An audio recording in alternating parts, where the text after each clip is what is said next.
밤사이 뉴욕 증시가 다시 한번 달렸습니다. 다우 지수가 43,000선을 사상 처음으로 돌파했고요.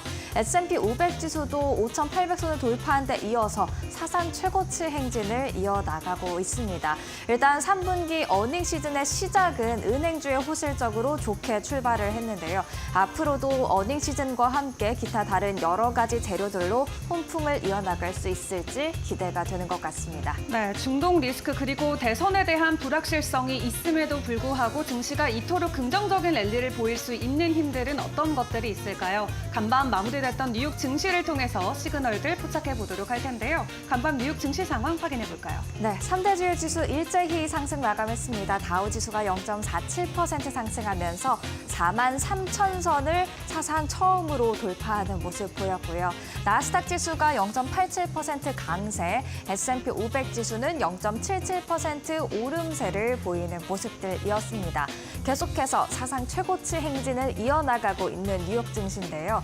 뱅크 오브 아메리카는 S&P 500 기업의 30곳이 실적을 공개했는데 지금까지는 컨센서스의 평균 5%를 상회하는 좋은 출발을 보이고 있다고 분석을 했습니다.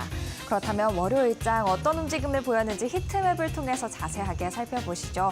오른 종목이 초록색 그리고 내린 종목이 빨간색으로 표시가 되어 있는데요. 전반적으로 붉은색보다는 초록색, 오른 종목이 더 많은 하루였다는 것을 알 수가 있을 것 같습니다.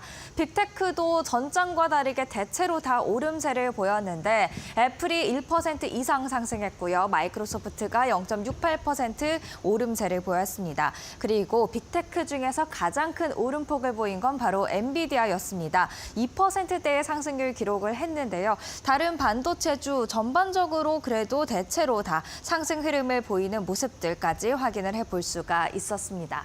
알파벳은 1%대, 메타는 강보합 마감했고요. 아마존이 M7 중 홀로 하락했습니다. 0.68% 내렸고 테슬라는 전장에서 로보택시 실망감에 급락했었죠. 밤 사이에는 0.6%가량 오름세를 보였습니다. 그렇다면 빅테크부터 특징주 자세하게 짚어보도록 하겠습니다. 애플이 1.65% 상승했습니다. 사실 이날 굉장히 특별한 이슈는 없었지만 에버코어 ISI가 그래도 꽤 긍정적인 분위기를 자아냈습니다. 지금 실적에 대한 기대치가 워낙 낮아졌기 때문에 컨센서스만 맞추더라 하더라도 주가에는 긍정적으로 작용할 수 있다라는 이야기를 했는데요. 애플 실적 발표 10월 31일 날 하거든요. 앞으로 애플의 주가 추이 지켜보시는 게 좋을 것 같습니다. 엔비디아는 밤 사이에 2% 이상 올랐는데요. 10월 2일부터 엔비디아의 주가 상승세가 계속해서 좋은 흐름을 타고 있습니다. 오픈 AI가 펀딩을 받았던 66억 달러, 우리 돈으로 8조 원이 넘는 금액인데요. 이런 금액들이 엔비디아에 대한 수주로 이어질 수 있다라는 기대감 덕분일까요? 계속해서 주가 상승세 타고 있고 다시 한번 애플을 넘어서는 시가총액 1위 기업을 넘보고 있습니다. 그리고 테슬라 밤 사이에는 오름세를 보였습니다. 지난 금요일장에서 로보택시에 대한 실망감 때문에 급락을 했던 테슬라의 주가인데 일단 밤 사이에는 오름세를 보였고요. 금요일장에서 돈나무 언니로 잘 알려져 있는 캐시우드가 300만 달러어치의 테슬라 주식을 매수했다라는 소식이 들려왔습니다. 그렇다면 이슈 있는 종목들도 점검을 해봐야겠죠. 일단 캐터필러 히트맵을 통해서도 빨갛게 물들었던 종목이었는데요. 2% 가까운 하락률을 기록했습니다. 모건스탠리가 동일비 중에서 비중 축소로 투자 의견을 하향 조정한 게 주가에 하방 압력을 가했습니다. 실적 감소가 예상된다는 이유였는데 어닝 시즌에 들어서면서 이런 실적 관련 이야기들에 주가가 좀 오르고 내리는 종목들이 있다는 점 참고하시는 게 좋을 것 같습니다. 그리고 보잉, 어제 말씀을 드렸었죠. 이렇게 10% 인력 감축에 대한 이야기가 금요일 오후에 나왔기 때문에 월요일장에 본격적으로 반영될 수 있다 말씀을 드렸었는데 월요일장에서 1% 이상 하락하는 모습이었습니다. 지금 승인받지 않은 777X에 대한 인도 지연까지 맞물려 있는 상황이라 일단 진행 중인 파업이 잘 마무리되어야지 주가에 대한 리스크가 좀 해소될 것으로 보여집니다. 마지막으로 시리우스 XM, 조금은 낯선 종목일 수가 있는데요. 위성 라디오 업체가 되겠습니다. 밤 사이에는 8% 가까이 급등을 했죠. 낯선 종목인데 그래도 챙겨봐야 되는 이유는 바로 워런 버핏이 이끌고 있는 버크셔 해서웨이가 최근 시리우스 XM에 대한 지분 확보에 나섰다라는 게 전해졌기 때문입니다. 추가 매수에 나섰다고 하는데요. 1억 800만 주를 추가적으로 확보했다라는 소식 전해졌습니다. 그리고 실적 발표를 대기 중인 종목들은 어떻게 움직였는지 한번 살펴보실까요? 화요일장에서 실적 발표가 예고되어 있는 종목들이 되겠습니다. 금융주와 헬스케어주 대거 포함이 되어 있는데요. 일단 금융주, 먼저 실적을 발표했던 대형 은행들 같은 경우 대체로 다 호실적을 기록을 했었죠. 그래서 같이 호실적을 기록하지 않을까 기대해 볼 수가 있을 것 같은데 시티그룹, 골드만삭스, 찰스 슈왑은 오름세를 보였지만 뱅크 오브 아메리카는 밤사이에 소폭 밀리는 모습 나타냈고요. 헬스케어 중에서는 유나이티드 헬스와 존슨앤존슨 둘 다 오름세를 보였지만 그 강도는 달랐습니다. 헬스케어 같은 경우에는 사업 분야가 워낙 다를 수 있기 때문에 조금 종목별 차별 장세가 나타날 수 있다는 점은 참고하시는 게 좋을 것 같습니다. 그렇다면 3분기 기대치, 실적 시즌에 대한 기대치는 어떤지도 한번 살펴보겠습니다. 일단 2분기보다는 기대치가 낮은 것으로 확인이 됐습니다. 3분기 S&P 500 실적이 전년 동기 대비 3.6% 성장하면서 2분기에 기록했던 11%보다 낮을 것이란 이야기 대체로 많이 나오고 있는데요. 그래도 기대를 해본다면 긍정적인 성장세가 기대되는 섹터 바로 기술, 커뮤니케이션, 헬스케어가 되겠고요. 에너지와 원자재는 좀 부진할 수 있다라는 이야기 공통적으로 많이 나오고 있습니다. 그리고 M7, 물론 전년 동기 대비로는 실적 성장세가 좀 약해졌을진 몰라도 그래도 M7을 빼놓고 갈 수 없는 게 바로 이번 3분기 어닝 시즌이 되겠습니다. 엔비디아가 없으면 3분기 S&P 500의 실적 성장세가 3.6%에서 2%에 그칠 수 있다라는 이야기 나와 있고요. M7을 모두 제외하면 3.6%가 0.5%로 쪼그라들 수 있다라는 이야기도 나와 있습니다. 그만큼 지금 엔비디아를 비롯한 M7의 실적 성장세가 그럼에도 불구하고 강할 것으로 예상이 되기 때문에 어닝 시즌에 M7 중심으로 또다시 시장 잘 챙겨보셔야 될 것 같습니다. 계속해서 다음 내용 살펴보도록 하겠습니다. 그렇다면 M7의 실적 발표가 언제인지 또 궁금해하실까 봐 정리를 해봤는데요. 애플은 10월 31일이고요. 엔비디아는 11월로 좀 늦습니다만 다른 종목들 같은 경우 10월 말에 대거 포진이 돼 있습니다. 10월 마지막 주가 아마 빅 위크가 되지 않을까 싶습니다. 오늘은 또 콜럼버스의 날로 채권 시장이 휴장을 했기 때문에 바로 유가로 넘어가 보도록 하겠습니다. 국제 유가 밤 사이에 또 크게 하락했습니다. 2% 이상 하락하면서 배럴당 73달러대까지 내려와 있는데요. 사실 중동의 지정학적 리스크는 계속해서 유가의 상방 압력으로 작용할 수 있는 요인이 되겠습니다. 그리고 이날 MBC 뉴스가 미 정부 관계자가 밝히길 이스라엘이 이란의 군사와 에너지 인프라로 목표물을 좁혔다라는 것을 보도했는데요. 계속해서 리스크가 남아 있음에도 불구하고 유가가 내린 이유는 바로 오펙이 올해 원유 수요 전망치를 또 하향 조정했기 때문입니다. 벌써 세 번째인데요. 올해 하루 평균 200만 배럴에서 190만 배럴, 그리고 내년의 수요 전망치도 하루 평균 160만 배럴로 하향 조정하는 모습들, 수요가 약할 것이란 그런 예상에 유가 하락한 것으로 보여집니다. 금값도 소폭 내림세를 보였는데요. 중동의 지정학적 리스크는 계속해서 작용을 하고 있겠지만 달러 강세가 지속이 되다 보니까 아무래도 금의 매력도가 상대적으로 떨어지는 것으로 보입니다. 이렇게 원자재 시장까지 확인을 해봤고요. 오늘 뉴욕 증시를 마감 확인해봤으니 유럽 증시도 오랜만에 체크해보겠습니다. 김현지 이데일리 유럽 특파원 전화로 연결돼 있습니다. 안녕하세요. 네, 안녕하세요. 네, 뉴욕 증시는 사상 최고치 행진을 이어갔는데 유럽 증시는 어떻게 마감이 됐을까요? 네, 유럽 주요국 증시가 오늘 일제히 상승했습니다. 유럽 주요 기업들의 3분기 실적이 양호할 것이라는 기대감과 함께 유럽 중앙은행이 이번 주에 추가 금리 인하에 나설 것이라는 증권가 전망이 쏟아지면서 이게 주가 상승 동력으로 작용한 모양새입니다.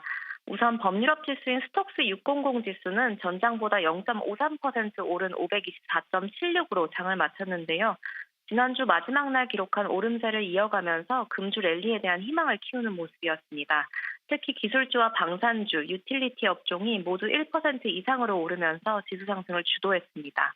이 밖에 독일 프랑크푸르트 증시의 닥스 지수는 0.69%, 프랑스 파리 증시의 까그 40 지수는 0.32%, 영국 런던 증시의 FTSE 100 지수는 0.47% 뛰는 모습을 보이는가 하면 이탈리아 밀라노 증시와 스페인 마드리드 증시는 모두 1% 이상으로 상승 마감했습니다. 네, 대체로 다 상승 마감하는 모습들 확인해 볼 수가 있었는데요. 그럼에도 불구하고 장 초반에는 중국의 영향을 좀 받았다 이런 분석들이 나오던데 어떤 의미일까요? 네, 중국에 대한 의존도가 높은 유럽 브랜드들이 몇몇 있는데요. 이제 대표적인 게 유럽 명품주입니다.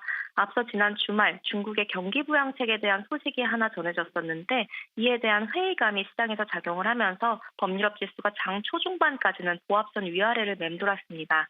조금 더 구체적으로 설명을 드리자면 지난 주말 람포한 중국 재정부장은 중국의 경기 부양 계획을 설명하는 기자회견을 열었습니다.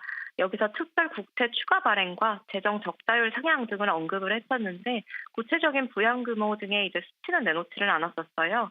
즉 경기 부양 의지만 내비쳤다라고 해도 과언이 아닌 건데 이에 대해서 유럽 시장은 굉장히 냉담한 반응을 보였습니다. 사실 유럽 투자자들이 기대했던 거는 명확한 부양 규모였거든요. 근데 이거를 중국이 내놓지 않았다는 점에서 좀 실망스럽다라는 반응을 보인 셈입니다. 그래서 중국 의존도가 이제 높은 유럽 명품 업체들의 주가 오늘 약세를 보였는데요. 루이비통 모의 헤네시는 2.34% 떨어졌고 캐링은 3.83%, 에르메스는 0.42% 하락 마감했습니다. 네, 명품주는 대체로 다 하락 마감을 했는데 오후장 들어서는 시장이 다시 눈을 유럽으로 돌리면서 주가가 강한 상승세를 탔다고 들었습니다. 특별한 이렇게 상승으로 전환하게 된 계기가 있을까요? 네, 두 가지가 있는데요. 유럽 주요 기업들의 긍정적인 실적 전망과 함께 유럽 중앙은행이 추가적으로 금리 인하에 나설 것이라는 이야기가 돌면서 유럽 주요국 증시가 전반적으로 상승세를 보였습니다. 우선 유럽 증권가 애널리스트들은 범유럽 지수에 올라있는 주요 기업들의 3분기 수익이 평균 4.6% 증가했을 것이다라고 보고 있는데 이와 관련한 외신 보도가 쏟아져 나온 상태이고요. 유럽 기업들은 이제 다음 주에 실적 발표를 시작할 예정이라서 이러한 전망치에 근접한 실적을 과연 내는지는 다음 주부터 확인이 가능할 것으로 보입니다. 무엇보다 가장 큰 이슈였던 건 유럽 중앙은행의 추가 금리 인하 가능성입니다. 오는 17일 중앙은행이 통화 정책 회의에서 기준금리를 25 베이스 포인트 내릴 것이라는 이야기가 나오고 있는데요.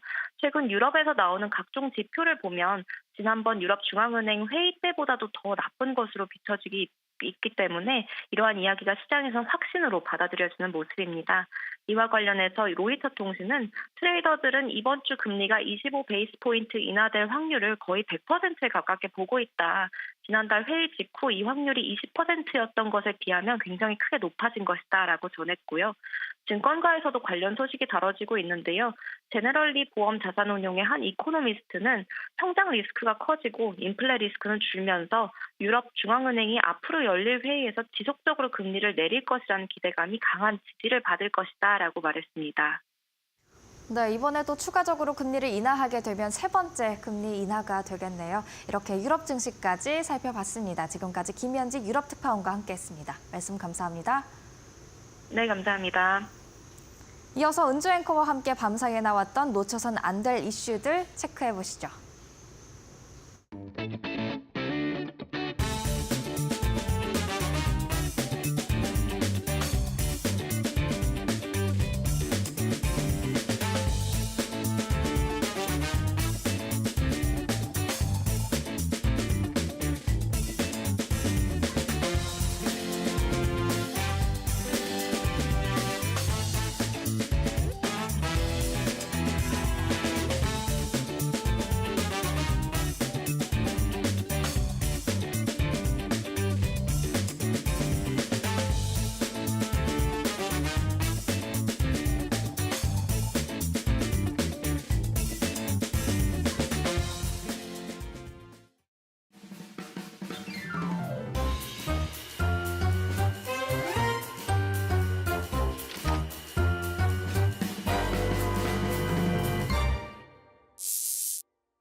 네, 간밤 있었던 주요 외신 헤드라인 함께 확인해보는 머스노 5의 시간입니다.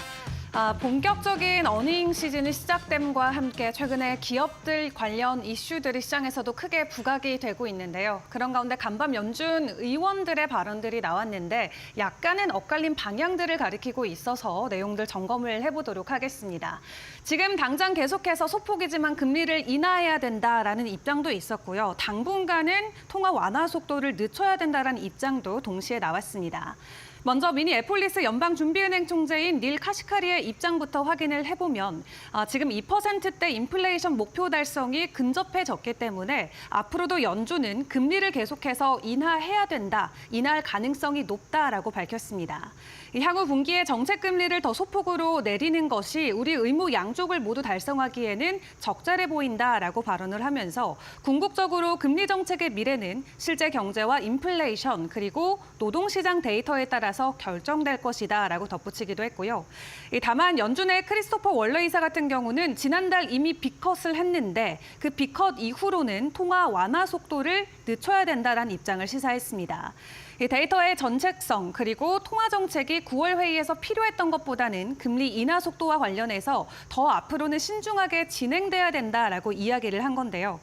단계적으로 어떤 일이 일어나든 간에 기본 전망은 내년까지 정책 금리를 점진적으로 인하하는 것이다라고 이야기하면서 최신 인플레이션 데이터를 놓고는 다소 실망스럽다라는 입장을 밝히기도 했습니다.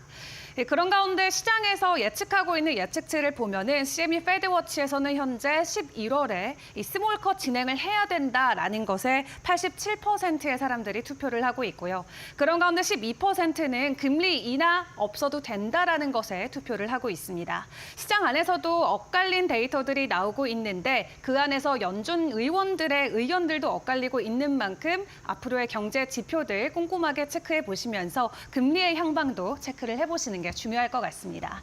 자, 그리고 말씀드렸던 대로 어닝 시즌 본격적으로 개막을 했죠. 근데 중요한 건 이 월가에서 예상하고 있는 기업들의 실적과 실제 기업들이 예상하고 있는 본인들의 실적에 대한 갭 차이가 상당히 나고 있다는 게 될 것 같습니다. 일단 지금까지 S&P 500 기업 30곳 정도가 실적 발표를 했는데 나름 컨센보다는 긍정적인 실적들을 발표했다고 하고요. 컨센 대비해서 5% 우회하는 실적들이 지금까지 평균적으로 발표가 됐습니다. 일단 블룸버그 인텔리전스가 수집한 데이터에 따르면 S&P 500 기업들은 9월 말 분기 실적이 전년 대비 16% 상승할 것이다 라고 자체적으로 예상을 하고 있습니다. 반면 분석가들은 S&P 500 기업들의 3분기 실적이 전년 대비 4% 정도 증가하는 것에 그칠 것이다라는 예상치가 집계가 됐는데 7월 말 분기 대비해서도 낮은 폭이 현재 전망이 되고 있습니다. 이렇게 양측의 의견이 엇갈리고 있지만 이러한 상황을 놓고 BI의 최고 주식 전략가인 지나 마틴 애덤스 같은 경우는 이 분석가들과 기업들의 예상치 갭이 비정상적으로 큰 것은 오히려 기업들이 예상치, 이 기대치를 쉽게 뛰어넘을 것을 시사한다라고 전했고요. 지난주 금요일 실적 발표에 나선 대형 금융주들이 실제로 어닝 서프라이즈를 기록하면서 현재 실적 시즌에 대한 기대감은 계속해서 커져가고 있습니다. 다만 올해 랠리를 주도했던 애플이나 엔비디아, 매그니피센트 세븐그룹의 3분기 이익 증가 속도는 현재 18% 정도로 시장이 전망하고 있는데요. 전년 동기 대비 보였던 36%와 비교하면은 절반 수준 가까이 둔화될 것으로 예상되고 있습니다. 그런 가운데 HSBC가 이번 실적 시즌을 놓고 우리가 주목할 만한 기업들도 함께 공개를 했는데요. 대형마트 체인인 타깃이나 기업용 소프트웨어 개발 기업인 오라클, 3M이나 글로벌 제약사 바이오젠 등 여러 가지 기업들을 현재 이름에 올렸습니다.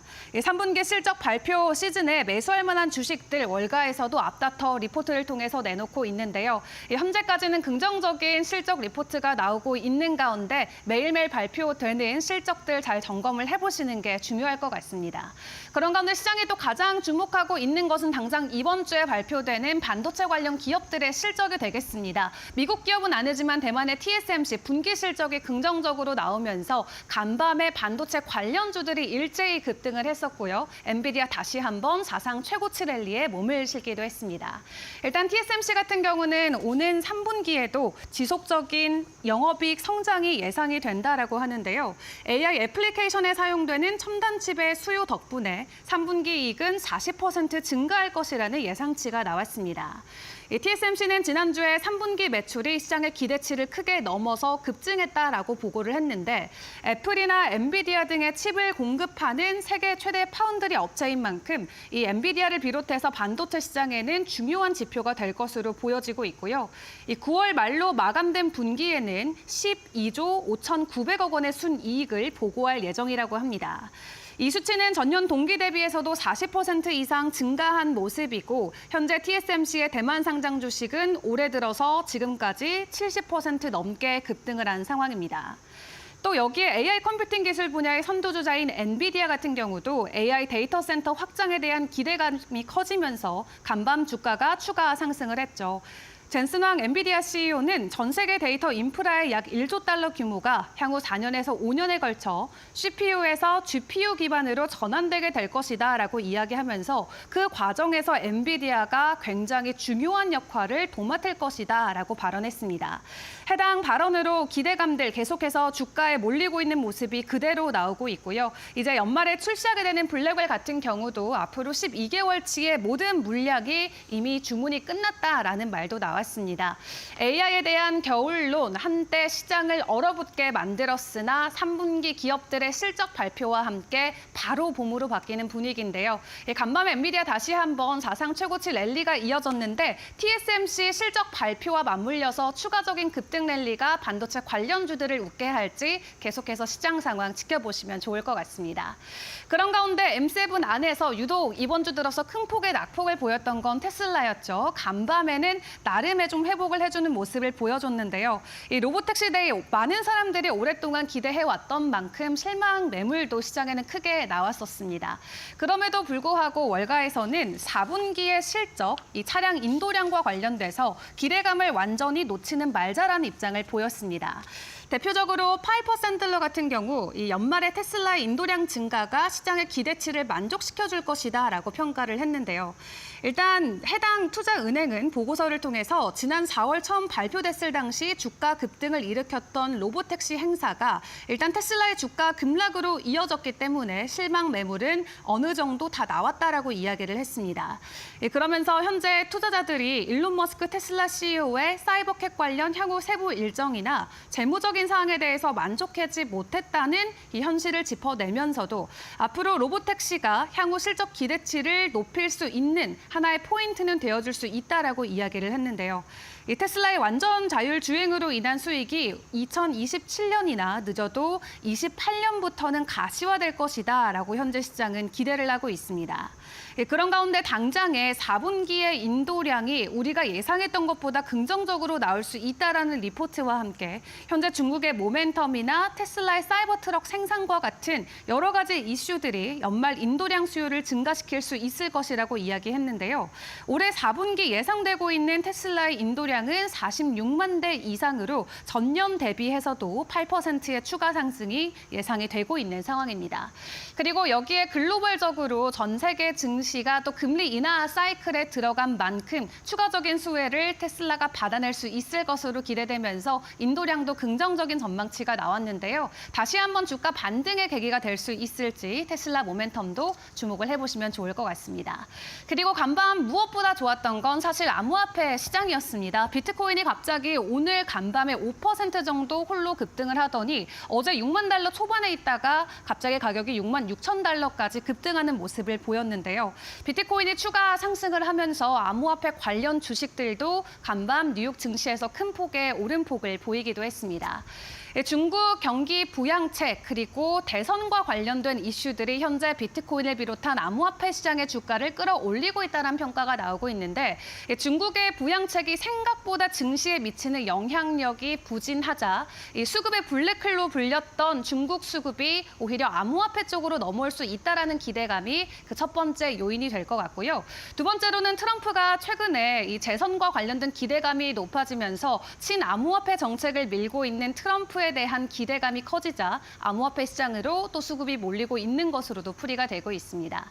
간밤 급격하게 상승을 보였던 비트코인 덕분에 코인베이스는 주가가 11%나 급등한 채 마무리가 됐는데요. 지금 보여준 이 상승 흐름을 잘 유지해 나갈 수 있을지 암호화폐 시장 상황도 같이 점검해 보시죠. 지금까지 머스노우 5 시간이었습니다.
안녕하세요. 메리토코 신섭입니다. 오늘의 주제는 탈중앙화 예측 시장 트럼프 해리스 지지율 역전, 아메리칸 익스프레스 카드 실적 발표 카운트다운, 피트 빌 클린턴 해리스 편 맞아입니다.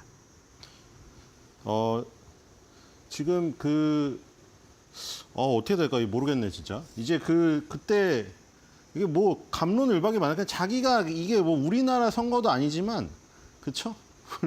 아니 뭐 그거야 뭐 떠드는 거야 맘이니까. 근데 뭐 언론이 편향됐느니 뭐니 뭐 말이 많아요 하여튼. 왜냐면 우리 그때 우리나라랑은 다르게 대의원을 확보를 해야 되잖아요. 그래서 힐러리 클린턴이 훨씬 많은 표를 얻고도 졌는데 그때 당시에 뭐 언론이 힐러리만 떠들고 뭐 트럼프는 안 된다고 하니까 국내 언론이 편향되고 그 꼴 좋다 뭐 이런 일이 벌어졌잖아요.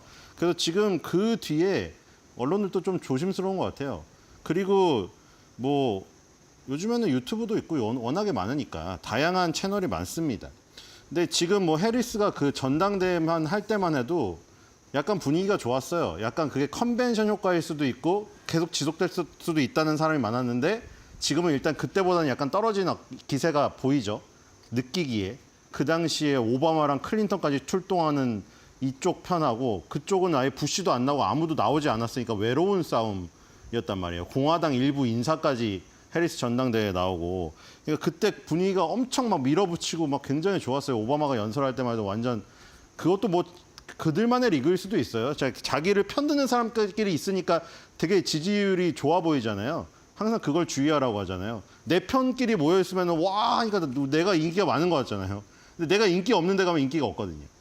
그러니까 그게 정치인들이 그게 빠지는 함정인데 어쨌든 지금 그 해리스가 그때 뭐 기세를 올리는 듯하고 여론조사도 좋게 나오다가 지금 굉장히 박빙으로 붙은 것으로 지금 보입니다. 그런데 이제 이건 앨런 머스크가 주로 얘기한 건데 사실 뭐 앨런 머스크 솔직히 대단하죠. 어떻게 집계로 리워드 영상이 아니었잖아요. 리와인드 영상이 아니었죠. 하늘에서 우리 다들 리와인드 영상 밈인지 알았잖아요. 처음 본 사람들이. 우주선이 하늘에서 떨어지는데 집게로 잡는 게 그게 말이 되느냐. 그러니까 그거는 떠오르는 거를 거꾸로 돌린 거다. 근데 그게 아니었죠. 진짜로 우주선이 떨어진 걸 집게로 잡았어요. 챕스틱으로. 말도 안 되는 사람인데 물론 말도 안 되는 사람이라 말도 안 되는 말도 하죠. 트럼프를 워낙 지금 지지하다 보니까 원래 처음에는 전기차 만든다고 해서 트럼프 지지를 안 하는 것으로 알고 있었는데 그리고 그 전에는 반대를 했었어요. 근데 갑자기 엄청나게 친해져서 지금 유세 현장에도 나타났죠.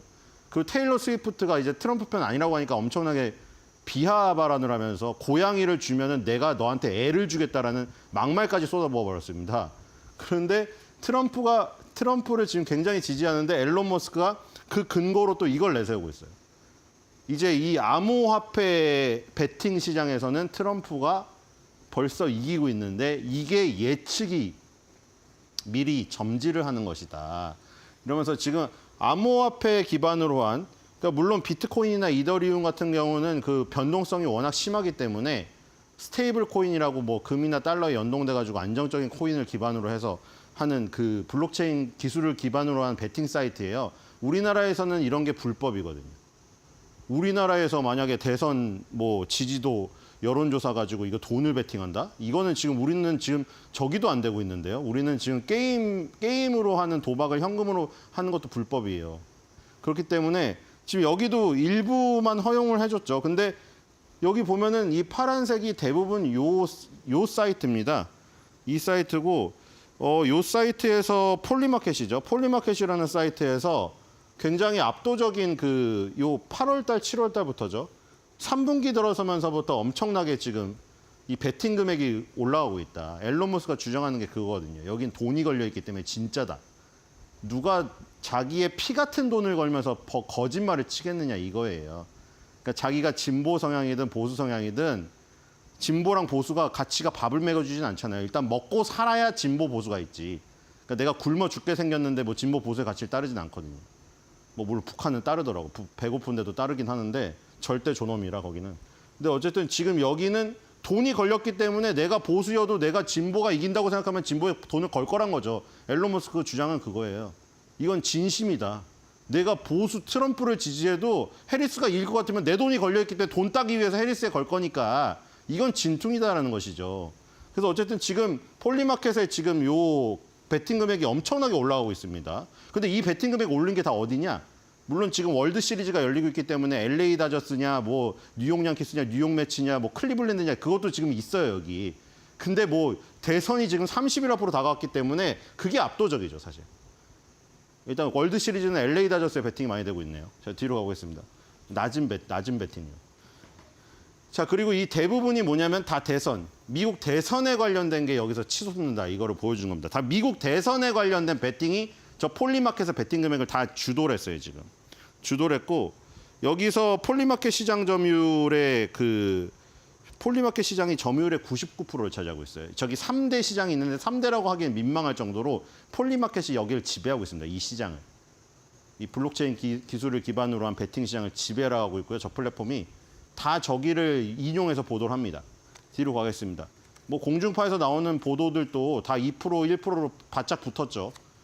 자, 그리고 여기서는 이미 역전이 다 일어나가지고 10월 초에 9월 달부터 급격히 치솟았어요. 트럼프가 급격히 치솟고 10월, 여기 10월 4일인가요? 10월 4일 정도에 지금 여기서 역전이 됐습니다. 그래서 지금 계속 올라가가지고 격차가 10%가량 벌어진 상태입니다. 지금 이렇게 되어 있고요. 그래서 앨런 머스크는 벌써 이게 적이다라고 주장하고 있고요. 뒤로 가겠습니다. 자, 그리고 빌 클린턴이 또 말 실수를 했습니다. 그러니까 이게 트럼프가 똑똑한 거예요. 화내면서 나 토론 안 하겠다. 왜 토론 안 하겠다고 했어요? 말하면 일단 사람은 실수를 하게 돼 있어요. 말을 아예 안 해야 돼, 그냥. 그냥 말을 아예 안 하면 실수할 일도 없잖아요. 그러니까 아예 토론 한 번 하고 끝났잖아요, 지금. 트럼프 말 절대 안 한대요. 그렇죠? 왜냐면 실수하니까. 그러니까 지금 빌 클린턴이랑 오바마는 엄청 열성적으로 도와주는 입장이잖아요. 그쪽은 부시는 입 닫고 있는데 지금 사실. 근데 여기서는 도와주려고 했던 게 오히려 가만히 있는 부시보다 더 안 좋은 결과가 됐다 지금.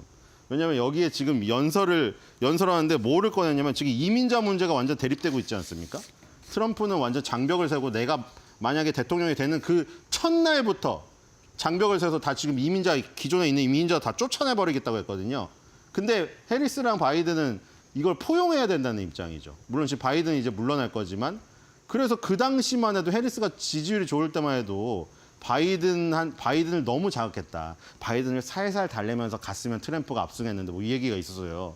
괜히 자극하지 말고 좀 구슬려가지고 파트너로 조금씩 공격하면서 갔으면 트럼프가 됐었는데 좀 머리를 안 썼다. 뭐 이런 얘기도 있었는데 지금은 다시 또 트럼프가 올라오니까 그 얘기가 쏙 들어갔는데 어쨌든 여기서 그 얘기를 도와주려고 하는 건 뭐 이게 무슨 빌 클린턴의 일부러 무슨 트로이 복만은 아닐 거 아니에요. 근데 여기서 무슨 얘기를 꺼내버렸냐면은 얼마 전 조지아에서 이민자에게 살해당한 젊은 여성이 있었습니다. 이걸 굳이 꺼낼 이유가 있나 여기서?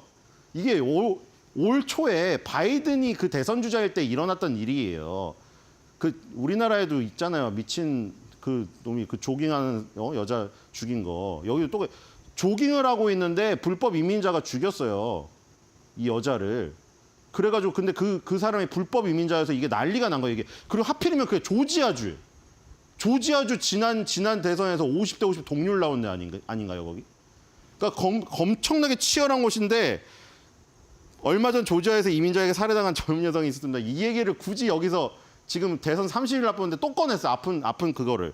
그래서 모두 제대로 조사를 받았다면 그런 일이 일어나지 않았을 겁니다. 그러니까 이걸 무슨 얘기를 하려고 했냐면 뒤에 얘기를 그냥 했으면 됐는데 미국은 인구를 유지할 수 있는 아기가 없다. 그래서 일할 수 있는 이민자들 많이 받아들여야 된다. 뭐 이 얘기를 하려고 했는데 그 얘기를 하려고 앞에를 그걸 넣어버린 거예요, 이거를. 그래서 괜히 또 자극을 시켰다. 그래서 빌 클린턴이 괜히 이걸 해주려다가 지금 공격의 빌미를 삼았습니다. 이제 트럼프랑 벤스가 이걸 막 치고 들어올 거예요. 야, 클린턴도 인정했네. 저 불법 이민자가 막 살해를 하고 당하는데 지금 살해를 하고 다니는 이 상황에서 이민자를 받는다고 지금 굉장히 불리한 상황으로 흘러가고 있습니다. 자, 아예 말을 안 하는 게 나을 것 같아요. 뒤로 가보겠습니다. 자, 그래서 이게 지금 바이든하고 해리스 때 이 국경에서 불법 이민자로 잡힌 사람의 수치입니다. 어마어마한 수치죠. 가장 많이 잡혔어요. 그러니까 가장 많이 잡혔다는 얘기는 그만큼 많이 들어오는 시도를 했다는 거죠, 지금. 그렇기 때문에 이게 굉장히 중요한 이 지표인데 이게 빌 클린턴이 괜히 그거를 꺼내버렸어요, 이 아픈 과거를. 네, 뒤로 가보겠습니다. 이제는 공격을 30일 동안 엄청 당하게 생겼습니다, 지금. 자, 오늘은 주요 경제 데이터 발표는 없었고요. 연설만 쫙 있었습니다. 자, 카시카리. 자, 여기 나오죠. FOMC 비투표자. 투표권이 없어요. 근데 자꾸 많이 나오네요. 머리카락이 없어서 그런가? 왜 이렇게 많이 나오지? 자, 어쨌든 회의록엔 공개가 돼요. 우리 FOMC 회의록이라고 나중에 나오잖아요. 회의록에는 투표권 없는 사람의 의견도 실립니다. 근데 어쨌든 투표권이 없다는 거는 이 의견을 참여를 못 한다는 거예요. 근데 뭐 매파로 알려져 있긴 해요. 닐 카시카리가 아르헨티나 중앙은행 거기서 패널 토론에 참여를 했고요. 그다음에 3시에는 윌러 연준 총재. 이게 2인자 또는 3인자로 여겨지는 분이죠. 2인자 또는 3인자. 여기서 연설했고요. 카시카리 바쁩니다. 오전에 나왔는데 오후에 또 나와요, 여기서. 여기 지금 연준 의장 카시카리가 연설을 했다. 네, 연설하는 것밖에 없습니다. Q&A랑 라이브 스트리밍도 했고요. 자, 이렇게 되어 있어 연설밖에 없어요, 오늘은. 자, 뒤로 가보겠습니다. 연설만 했고요. 자, 그다음에 아메리칸 익스프레스 카드가 금요일에 실적 발표를 합니다. 이번 주에 금융주의 실적 발표가 몰려 있죠. 자, 아메리칸 익스프레스 카드랑 비자 마스터 뭐 이런 게 있죠. 비자 마스터랑 아메리칸 익스프레스 카드의 차이가 결정적 가장 큰 구조의 차이가 있어요. 비자 마스터 카드는 직접 발급을 하지 않습니다. 금융기관을 통해서 발급을 하죠. 그러니까 거기에 수수료를 일부 떼어주는 구조예요. 근데 아메리칸 익스프레스는 발급자가 직접 발급자 구조입니다. 자기가 직판을 하는 거예요. 그러니까 직판. 우리 하나 투어 보고 간판 여행사라고 하고 노랑풍선 보고 직판 여행사라고 하잖아요. 하나 투어는 동네에 대리점을 두고 그 대리점에서 간접 판매를 하기 때문에 간판 여행사라고 하는 거고 노랑풍선은 직판으로 직접 소비자한테 팔기 때문에 직판 여행사라고 하죠. 이건 똑같아요. 아메리칸 익스프레스는 소비자에게 직판을 하는 것이고 비자 마스터는 간판입니다. 그 간판을 단다의 간판이 아니라 간접 판매 간판입니다. 자, 어쨌든 아메리칸 익스프레스는 그래서 수수료 구조가 수수료율이 더 좋다. 자기가 먹는 수수료율이 더 좋다는 거. 그게 결정적인 차이고요. 아메리칸 익스프레스 지난 분기 실적이 최고였어요. 분기 사상 최대 매출이었어요. 16.3 빌리언 달러가 2024년도 1분기 대비해서 8% 성장했었고 순이익도 39%가 늘었습니다. 주당 순이익 44% 늘었고 그 조정을 했더니 좀 21%로 줄었습니다. 줄긴 했는데 어쨌든 지금 사상 최고의 실적을 거뒀다. 그리고 지금 3분기 조정 순이익은 예상치가 166억 7천만 달러, 166억 7천만 달러로 지금 예상되고 있고요.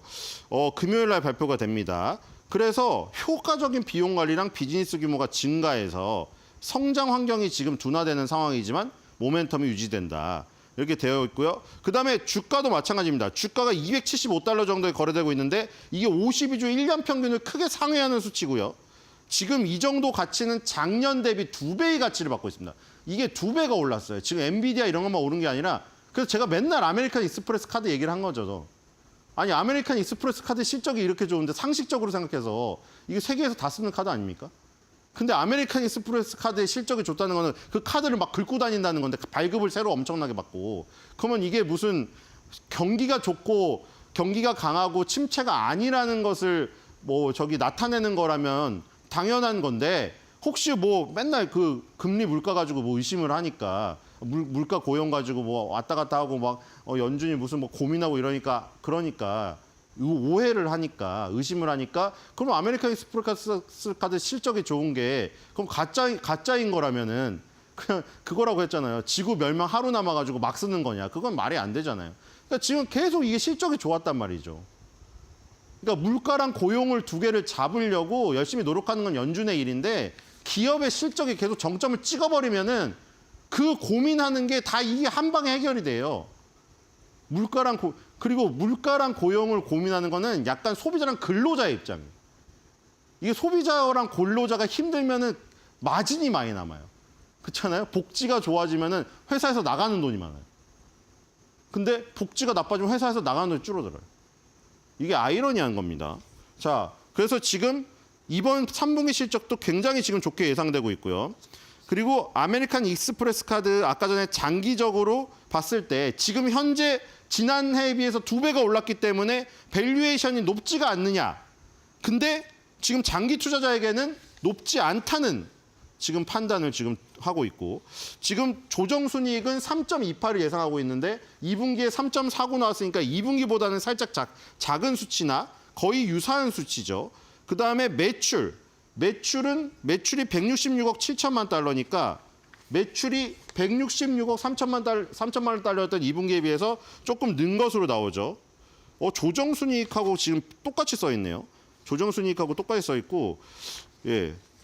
조정순이익을 고쳐야 될 것 같습니다. 10월 18일 오전 7시에 발표가 되고 그리고 아까 전에 그 경영진이 말한 게 아메리칸 익스프레스 카드가 다른 신용카드랑 차별화되는 게 뭐냐면 엔터테인먼트나 여행이나 외식 이런 부유한 고객들이 하는 거에 지속적으로 강력한 지출이 일어나고 있기 때문에 고민이 없다는 거죠. 왜냐면 엔터테인먼트, 여행, 외식 지금 삶이 어려워가지고 막 아까 이민자들이랑 막 이런 거 많잖아요. 히스패닉이랑 막 줄여서 쓰는 사람들은 엔터테인먼트, 여행, 외식을 먼저 다 줄여요. 다. 왜 집에서 냉장고 파먹기 하죠. 근데 엔터테인먼트, 여행, 외식 부분이 계속 는다는 거는 고소득층들은 소비를 줄이고 있지 않다는 게 확신이 있다는 거죠. 그래서 경영진은 아메리칸 익스프레스 카드가 엔터테인먼트, 여행, 외식 분야가 계속해서 강하기 때문에 우린 자신감이 있다. 이런 표현을 했습니다. 자, 아메리칸 익스프레스 카드의 금요일 실적.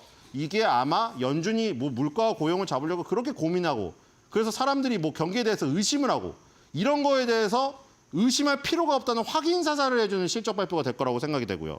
그래서 한 줄 매드평입니다. 미국은 카드가 익스프레스라 주식도 특급인가 봐.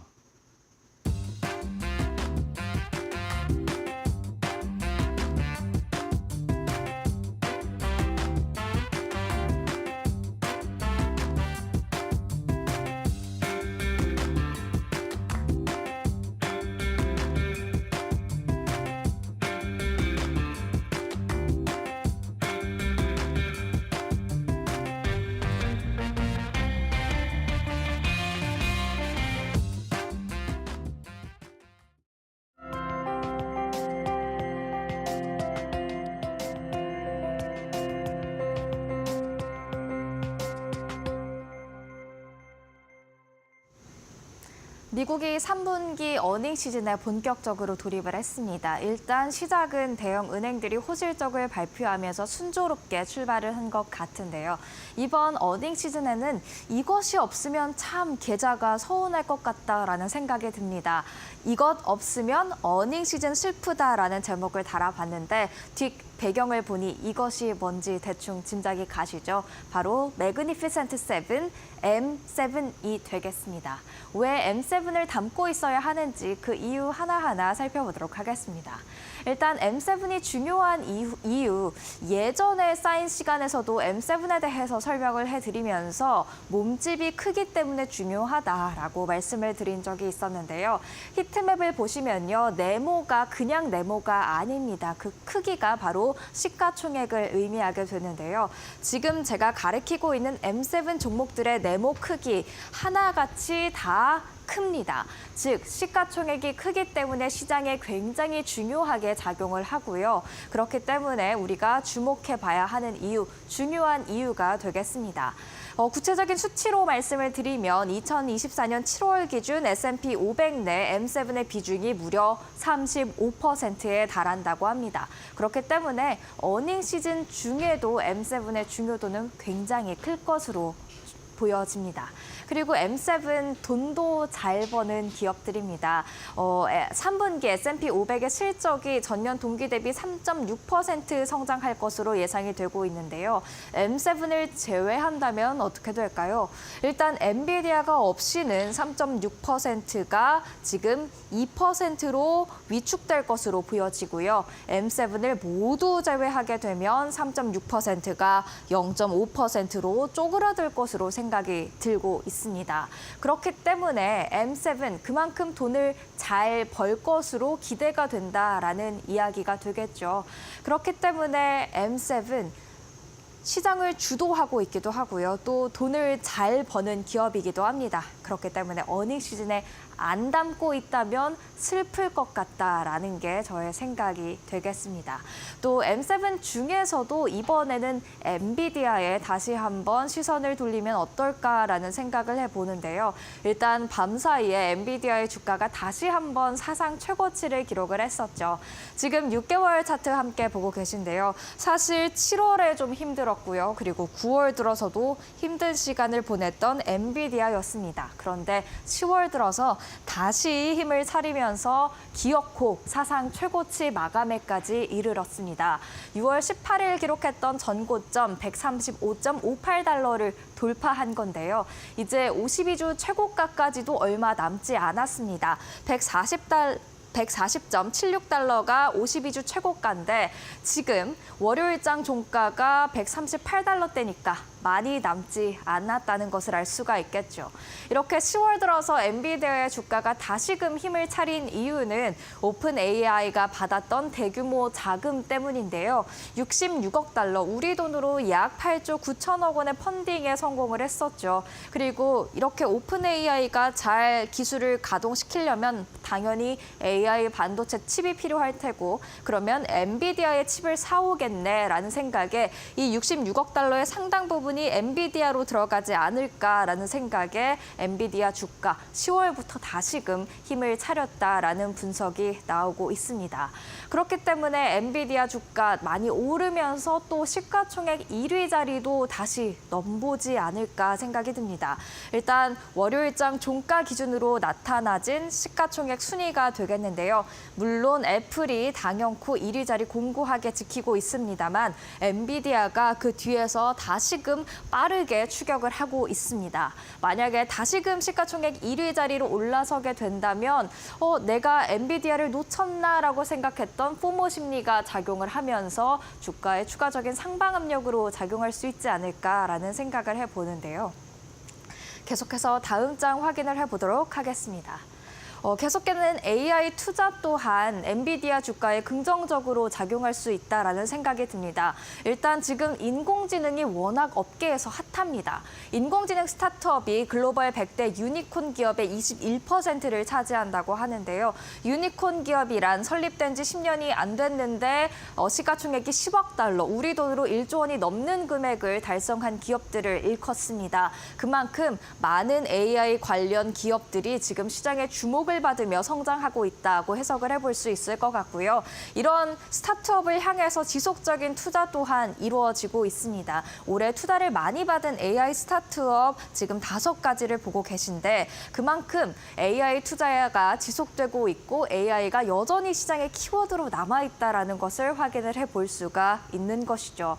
그리고 스타트업은 어쨌든 악이라고 생각을 할 수가 있는데요. 이미 시장에 많이 발을 뻗쳐놓은 큰 형님 형님들도 AI 상승세에 힘이 돼줄 것으로 보여지고 있습니다. 일단 TSMC 현지 시간 기준 17일에 실적을 발표하는데요. EPS 주당 순이익 전망치를 보니까요. 올해 들어서 계속해서 올라가는 모습들 확인을 해볼 수가 있습니다. 그리고 반도체를 제조하는데 꼭 필요한 노광 장비를 생산하는 ASML의 EPS 주당 순이익도요. 올해 들어서 계속해서 올라가는 모습 다시금 확인을 해볼 수가 있죠. 큰 형님 또한 이렇게 돈을 잘 벌고 있다는 것은 그만큼 아직까지 반도체에 대한 수요가 강하다라는 것을 보여주기 때문에 AI 계속해서 훈풍 이어갈 수 있지 않을까 조심스레 기대를 해볼 수 있는 것이죠. 그렇다면 월가는 엔비디아에 대해 어떤 생각을 하고 있을까요? 강력 매수를 추천을 하고 있습니다. 총 42명의 애널리스트들이 엔비디아에 대한 의견을 밝혔는데요. 그중에 셀, 매도는 단 한 명도 없었고요. 39명의 애널리스트가 바이, 매수 의견을, 그리고 3명이 홀드, 보유 의견을 유지를 하고 있습니다. 평균 목표 주가는 152.86달러가 되겠는데 월요일장 종가 기준 10% 추가적인 상승을 기대해 볼 수 있다라는 얘기가 되겠고요. 최고 목표가로는 200달러까지 나와 있기 때문에 앞으로 긍정적인 흐름들만 이어진다면 엔비디아 시가총액 1위 다시금 조심스레 도전해보지 않을까라는 생각을 할 수도 있을 것 같고요. 그리고 최근에 나왔던 월가의 이야기들만 정리를 해봤습니다. 모두 10월에 업데이트된 월가의 의견들인데요. 여기서 보면 보유가 단 하나도 없이 모두 다 바이, 모두 다 매수 의견을 자랑하고 있고요.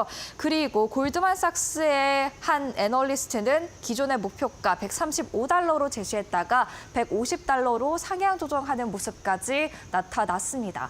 그만큼 좀 최근 힘들었던 엔비디아지만 월가에서는 마찬가지로 긍정적으로 바라보고 있다는 점 확인을 할 수가 있었죠.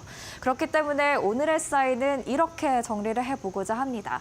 사실 AI 버블론이 터지면서 AI 고점이 아닌가라는 생각이 들었는데 AI, 난 죽지 않는다라고 말하고 있는 게 아닐까 싶고요. 국내 증시에서도 반도체의 비중이 굉장히 크죠. 엔비디아가 다시 한번 AI 반도체, AI에 대한 심리, 투자 심리를 살려내 준다면 국내 반도체주에 대한 그런 투자 심리도 강해지지 않을까 기대해 볼 수가 있겠는데 이 경우에는 AI 반도체, BAI 반도체 구분지어서 대응하실 필요가 있겠습니다. 지금까지 사인이었습니다.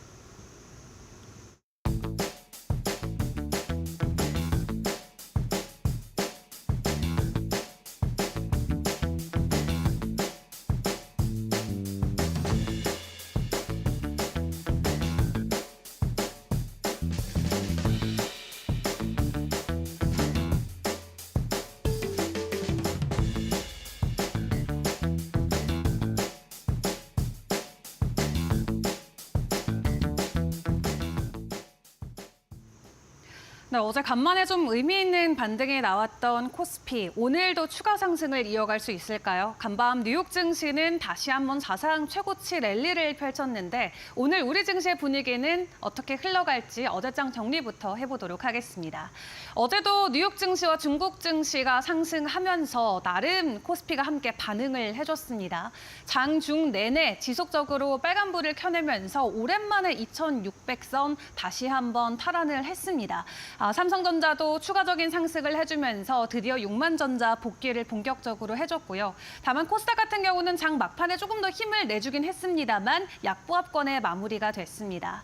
수급 상황을 함께 확인을 해보면 외인 쪽에서 코스피에서는 추가 매수 흐름이 들어왔고요. 무엇보다 기관 쪽의 매수 흐름이 상당히 눈에 띄게 들어왔습니다. 반도체와 금융주들 추가 상승을 했는데 그러다 보니까 어제 바이오와 2차 전지가 약간은 조용했습니다.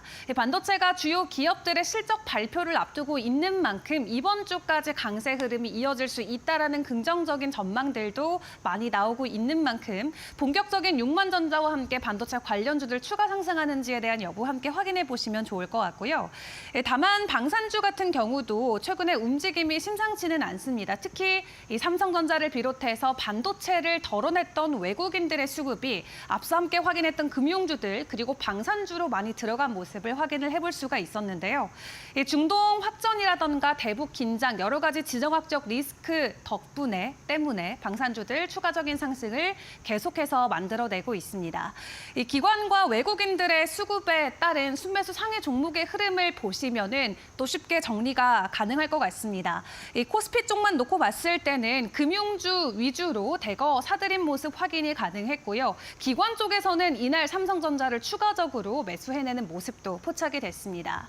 어제 52주 신고가 장중에 터치했던 종목들과 그 이슈들도 함께 확인을 해보면요. 지속적인 금리 인하 호재라던가 K밸류업, 여러 가지 기대감을 안고 올라가고 있는 금융주, 그 안에서도 메리츠 금융지주가 어제 2%대 상승을 보이면서 52주 신고가로 장을 마무리를 지었습니다. 이러한 이슈 외에도 지금 3분기에 대한 실적 기대감, 그리고 이제 4분기 연말이 될수록 배당과 관련된 종목들이 부각이 될 수밖에 없겠죠. 우리 증시 안에서도 고배당 관련주로 분류가 되는 금융주들에 대한 메리트, 그리고 매력도가 계속해서 올라갈 수 있다라는 평가가 잇따라 나오고 있는 가운데 연말까지 금융주들 좋을 수 있을지 함께 확인을 해보시고요.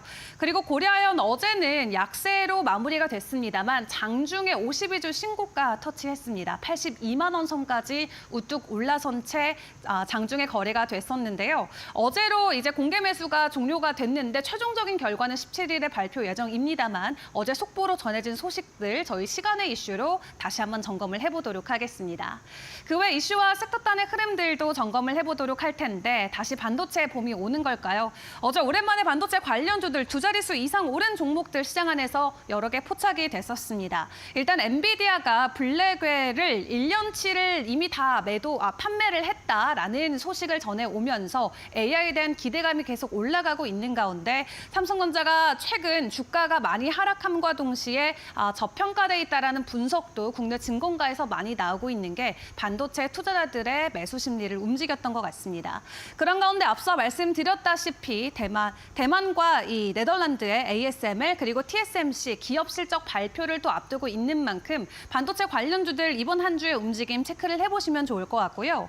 어제 반도체 안에서도 가장 큰 폭의 오름을 보였던 건 서울 반도체였습니다. 18% 가까이 급등한 채 마무리가 됐는데 독일과 함께 진행하고 있었던 특허 소송에서 승소했다는 소식을 가지고 오면서 개별주의 소식으로 급등한 채 마무리가 됐었고요. 그 외 반도체 안에서 긍정적이었던 건 유리 기판 관련 종목이었습니다. 필옵틱스도 16% 가까이 올랐고 HP 테크놀로지도 10% 가까이 급등했는데요. 이 AI 반도체 붐이 올수록 유리 기판에 대한 수요가 증가할 수밖에 없기 때문에 유리 기판 관련주들이 AI 반도체 안에서도 유독 강한 상승을 보였던 어제다 정리해볼 수 있겠습니다. 그리고 어제 드론 관련주들도 급격한 가격 상승을 함께 보였는데 지속적인 지정학적 리스크 때문으로 풀이를 해볼 수가 있겠죠. 헤즈볼라라던가 또 북한과 관련된 이슈들이 부각이 되면서 드론 관련주들의 상승이 나왔고요. 그리고 이번 달 23일에서 25일까지 드론 관련된 모빌리티 박람회도 개최가 됩니다. 해당 기대감까지 주가가 모두 반영을 하는 것일지 오늘도 변동성이 나올지 함께 점검을 해보시죠. 그리고 어제 시간에서 출판 관련주들이 또 상한가 가서 함께 추가적인 점검이 필요하다 말씀을 드렸었던 이 한강 관련주들 어제도 여전히 강했습니다. 세 종목이나 상한가 안착을 했는데요. 다만 출판 관련주들뿐만 아니라 인쇄소의 주문이 급증하면서 재지 관련주까지도 상한가 안착을 했습니다. 한국재지 어제 29.93% 오른 채 강한 상승을 보였고요. 이 한강 테마가 어느 정도까지 지속력이 있을지 업계 안에서도 의견은 분분합니다만 어제 시간에서는 별다른 움직임은 크게 없었기 때문에 오늘 장중의 변동성은 주의를 해보시는 게 좋을 것 같습니다. 개장하기 전 이슈들도 함께 점검해 보도록 할 텐데 어제 국내 증시 마감하고 나서 시간에서는 어떤 일들이 있었을까요? 시간의 상한가 그리고 하한가 종목들 점검해 보도록 하겠습니다.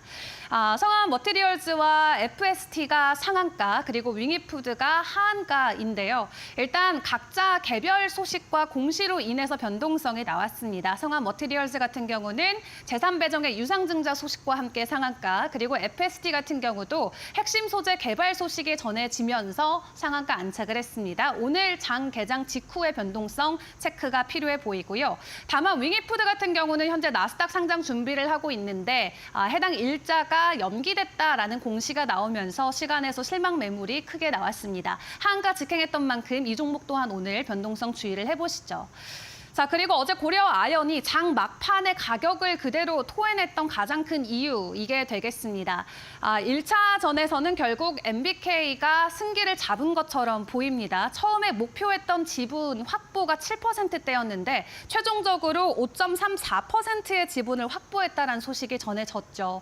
아직 과반수 이상은 아니기 때문에 추가적인 2차전은 불가피해 보입니다만 현재 분위기가 MBK 쪽으로 많이 기울어져 있는 모습입니다. 최종적으로 이 승기 자체가 MBK 쪽으로 기울여지면서 어제 고려아연 장중에 사상 최고치 돌파했다가 다시 전일 대비나 하락세로 마무리가 됐는데요. 오늘 개장하고 나서의 변동성 크게 나올 수 있기 때문에 주목을 해보시고요. 그리고 삼성전자가 내놓았던 갤럭시 Z 폴드 6가 나름 좀 긍정적인 수치를 보여주고 있지는 않습니다. 약간은 부진한 판매량이 나오고 있자 갤럭시 Z 폴드 SE 버전이 이달 25일에 출시되는데 증권가에서는 이 판매량이 굉장히 중요하다, 수치에 주목하자라고 이야기를 하고 있더라고요. 신작 출시와 함께 삼성전자의 주가에도 변동성이 조금이라도 나올 수 있을지 그 기대감 함께 체크해보시면 좋을 것 같습니다. 추가적으로 하나 더 확인을 해보도록 할 텐데요. 미국 쪽에 조금 시선을 돌려볼까요? 해리스의 블랙 표심이라는 내용을 점검을 해보도록 하겠습니다. 지금 해리스가 좀 위기의 상황에 놓여 있는 것 같죠. 지금 뭐 경합주 안에서는 나름 박빙이다라는 언론 조사도 있지만 지금 함께 보고 계시는 이 폴리마켓의 이 투표율을 보시면 트럼프와 해리스의 투표율이 10%나 넘게 차이가 납니다.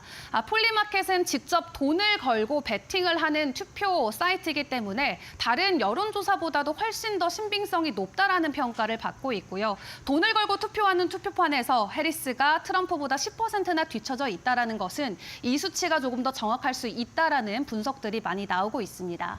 그렇다면 해리스는 최근에 왜 계속 흔들리고 있는 걸까요? 일각에서는 오바마 때문이다라는 이야기도 나오고 있는데 최근 오바마가 연설을 통해서 여러분들이 여성을 대통령으로 두는 게 거부감이 드는 것은 잘못된 것이다라는 뉘앙스의 발언을 했습니다. 하지만 오바마의 이런 발언이 오히려 유권자들을 불편하게 했고요. 오바마 때문에 오히려 해리스의 지지율이 내려가고 있다라는 평가까지 잇따라 나오고 있는 상황입니다. 그리고 민주당은 보통 흑인들이나 히스패닉계들로부터 많은 지지율을 받아왔었는데 현재 해리스 후보가 민주당 후보 중 역대 최저의 투표율을 받고 있다라고 합니다. 그 전에 대선이었던 바이든 때를 확인을 해보면 흑인 유권자들은 바이든의 90%의 지지율을 보냈는데 현재 해리스는 78%밖에 안 되는 게 확인이 되면서 해리스가 이 흑인들의 마음을 다시금 사로잡기 위해서 새로운 공약을 공개를 했는데요. 바로 흑인들을 위해서 $2만 상당의 대출을 100만 건 해주겠다라는 제공안과 함께 이 마리화나 산업을 지속적으로 육성하고 흑인들을 중심으로 마리화나 산업을 육성시키는 방안들을 모색하겠다라고 전했습니다. 국내장에서 그대로 받아갈 수 있는 관련주들 바로 마리화나가 될 것 같은데요. 이미 해리스 트레이드와 관련해서 변동성을 크게 보여왔었는데 오늘 이러한 정책이 다시금 정리가 되면서 추가적인 변동성이 나올지 지켜보시는 것 굉장히 중요할 것 같습니다. 간밤 뉴욕 증시가 다시 한번 사상 최고치 랠리로 마무리가 됐습니다. 엔비디아 장중에 다시금 신고가 랠리를 썼는데 어제 이어서 오늘도 반도체 관련주들 훈풍을 이어갈지 국내 증시 개장 상황 이데일리 TV와 체크해 보시길 바라겠습니다.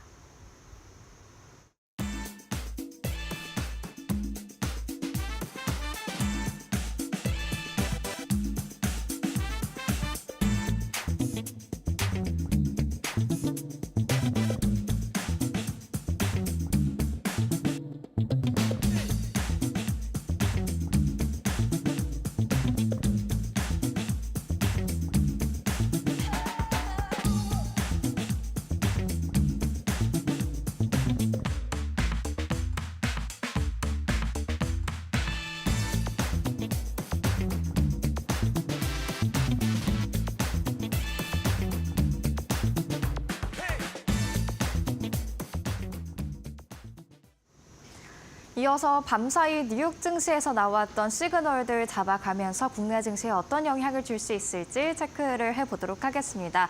일단 투자 심리 매우 강했습니다. 우호적으로 나왔는데요. 3대 주요 지수 일제히 상승했습니다.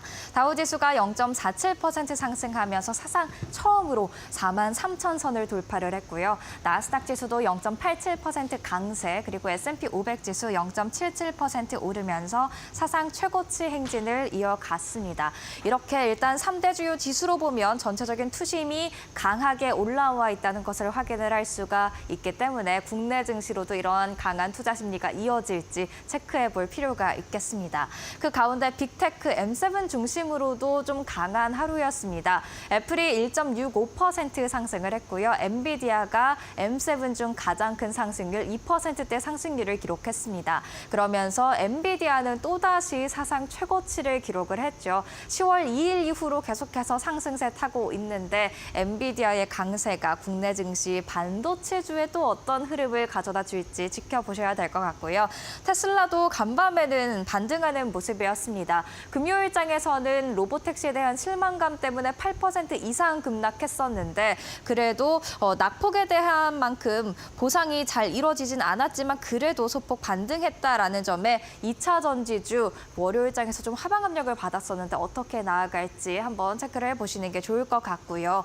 국제유가는 또 2% 이상 하락하는 모습이었습니다. 중동의 지정학적 리스크 계속해서 남아있지만 원유 수요에 대한 불안감이 유가를 끌어내렸습니다.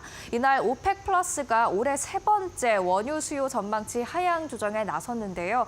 하루 평균 200만 배럴이 올해 소요될 것으로 예상이 됐다면 이제는 190만 배럴로 조금 낮췄고요. 또 내년에 대한 원유 수요 전망치도 하루 평균 170만 배럴에서 160만 배럴로 낮춰 잡는 모습들 있었습니다. 국내에서 에너지 관련주, 석유 관련주 유가에 또 많은 영향을 받았던 만큼 유가의 하락세가 어떤 영향을 줄지 체크를 해볼 필요가 있을 것 같습니다. 또한 주요 발언들이 몇 가지 있었는데요. 일단 크리스토퍼 월러비 연준 이사는 단기적으로 무슨 일이 있든 내년까지 점진적으로 인하하는 것이 기본 방향이다라는 발언을 했습니다. 그러니까 단기적으로 경제 지표가 큰 흔들림이 있지 않고 약간의 흔들림 정도만 있다면 점진적인 인하 사이클 이어갈 것으로 기대를 해볼 수가 있을 것 같고요. 닐 카시카리 미니애폴리스 연은 총재는 앞으로 몇 분기 동안 완만하게 금리를 인하하는 것이 적절할 것 같다라는 이야기를 했습니다. 모두 다 점진적인 금리 인하, 그러니까 0.25%포인트 금리 인하를 지금 시그널을 줬다라고 생각을 할 수 있을 것 같은데요. 시장은 사실 이미 내년 말, 내년 중반쯤이면 3%, 그리고 내년 말이면 3% 초반까지 미국의 기준금리가 인하할 것을 미리 다 반영을 한 상태거든요. 이렇게 점진적으로 인하를 했을 때 과연 3%대까지 기준금리가 내려갈 수 있을지는 불분명해 보이는 만큼 선반영된 부분에 있어서는 조금 신중할 필요가 있을 것 같습니다. 그리고 3분기 어닝 시즌 계속해서 지나가고 있죠. 이제 본격적으로 많은 기업들이 이번 주부터 발표를 하게 될 텐데요. 3분기 S&P 500의 실적이 전년 동기 대비 3.6%로 2분기보다는 좀 낮을 것으로 예상이 되고 있습니다. 기대치가 낮다는 것, 그만큼 기업들이 많은 돈을 못 벌었을 것이다라고 생각을 해볼 수도 있겠지만 또 뒤집어 말하면 그만큼 기대가 낮다. 이 낮은 기대치만 잘 충족시켜도 주가에는 리스크가 없을 수 있다라는 것을 또 예상을 해볼 수 있을 것 같습니다. 그리고 M7의 실적도 굉장히 중요할 것 같은데요. 엔비디아 없이는 3분기 S&P 500의 실적이 2%로 M7을 모두 제외하면 0.5%로 쪼그라들 것으로 생각이 드는 만큼 어닝 시즌에서도 M7의 그런 실적들이 굉장히 강력한 요소로 작용할 것으로 보여지고 있습니다. 그렇다면 히트맵을 통해서 월요일장 분위기도 한번 점검을 해보고 가겠습니다. 오른 종목이 초록색, 내린 종목이 빨간색으로 표시가 되어 있는데요. 대부분 다 올랐다는 것을 알 수가 있겠죠. 빅테크도 금요일장에서는 좀 약세를 보였던 빅테크들이 많았는데 이날은 대체로 다 상승을 했습니다. 그 가운데서도 아까 말씀드렸다시피 엔비디아가 M7 중 가장 큰 상승률을 기록을 하면서 반도체주 전반, AMD를 좀 제외하고 전반에 훈풍을 가져다 줬는데 국내 증시 어떻게 연결될지 확인을 해보셔야 될 것 같고요. M7 중 유일하게 이날 하락한 종목이 있다면 아마존이 되겠습니다. 그리고 테슬라 아까 확인했듯이 소폭 반등에 나섰는데 2차 전지주 반등 흐름으로 이어질 수 있을지 체크를 해보셔야 될 것 같고요. 그렇다면 계속해서 월가에 나온 의견들 체크를 해보도록 하겠습니다. 뉴욕 증시 일단 사상 최고치 행진 이어가고 있는데 여기서 더 갈 수 있다라는 이야기 나와 있습니다. 대선 3, 4주 동안 변동성이 커질 수도 있는데 다만 향후 3에서 6개월 동안은 적절한 이유에 따른 금리 인하와 연착륙, 기업 실적 성장세 등으로 여전히 강세장을 전망한다라는 이야기 있고요. S&P 500이 적정가보다 8% 이상 그러니까 고평가돼 있지만 약세장을 전망할 이유가 없다. 금리, 고용, 인플레 이 세 가지에서 공포가 발생되지 않는 한 고평가 이어질 수 있다라는 긍정적인 이야기 나와 있습니다. 또한 낮아지는 금리와 함께 경제가 성장하는 등 주식에 우호적인 경제 환경이 만들어지고 있다라는 이야기 나와 있습니다. 전체적으로 위험 자산인 주식 시장에 우호적인 환경이 만들어지고 있으며 금리, 고용, 인플레 이 세 가지가 잘 받쳐준다면 시장 계속해서 상승세 탈 수 있다라는 이야기인데요. 이 세 가지 중에 두 가지에 대해서 집중 점검해 보고자 합니다. 일단 기준금리가 되겠습니다. 앞서서 연준 위원들의 의견을 살펴봤는데요. 점진적으로 완만하게라는 이야기가 있습니다. 이 말인즉슨 9월에 우리가 경험했던 빅컷이 앞으로는 좀 어려울 수 있겠다라고 해석을 해볼 수가 있겠는데 말씀드렸듯이 시장은 벌써 내년 중반 또 말이면 기준금리가 3% 초반까지 내려가 있을 것을 전망을 하고 있습니다. 그렇기 때문에 그 선 반영된 부분들이 시장이 그대로 따라가주지 않는다면 흔들릴 수 있기 때문에 그런 부분은 조금은 주의를 할 필요가 있다라는 생각이 들고요. 인플레이션 부분도 한번 살펴보도록 하겠습니다. 인플레 리스크 여전히 있다라는 이야기가 이날 나왔는데요. 그 이유 5가지를 들었습니다. 예상보다 강했던 주요국의 기준금리 인하 그리고 중국과 중동 이슈로 원자재 가격이 상승한 점, 계속해서 뜨거운 경제가 이어지고 있는 점, 또 예상보다 강했던 9월 소비자 물가지수, 통화 공급량이 증가하는 게 이 속도가 가파른 점, 이런 5가지 이유로 인플레이션 리스크 여전히 남아있다라는 이야기가 나와 있으니까요. 저희가 9월 PPI, 생산자 물가지수로 인플레이션 둔화 추이를 다시 한번 확인하긴 했지만 10월 물가 지표도 계속해서 잘 살펴보셔야 될 것 같고요. 9월 소매 판매 지표가 이번 주 공개됩니다. 얼마나 강한 소비가 이어지고 있는지 그 부분도 체크를 해보셔야 될 것 같습니다. 그렇다면 마지막으로 뉴욕 증시에서 포착할 수 있는 시그널들 정리해보도록 하겠습니다. 일단 뉴욕 증시 사상 최고치 행진 이어가고 있습니다. 위험자산 선호 심리 양호하다라는 것을 확인을 할 수가 있었고요. 엔비디아 강세, 국내 반도체주 투자 심리 회복세로 이어질까 점검을 해봐야 될 것 같은데 어제 그래도 다행히 삼성전자가 6만 선을 다시금 회복을 했습니다. 다만 엔비디아 강세는 AI 반도체주와 BAI 반도체주에 대한 그런 차별화 장세를 만들어낼 수 있다라는 점을 염두에 두시는 게 좋을 것 같고요. 테슬라 반등하긴 했습니다만 생각보다 약한 반등이었습니다. 과연 국내 2차 전지주 훈풍으로까지 이어질 수 있을지 오늘장 체크를 해보셔야 될 것 같습니다. 이렇게 뉴욕 증시 시그널들 잡아봤습니다.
네, 시청자 여러분 안녕하십니까.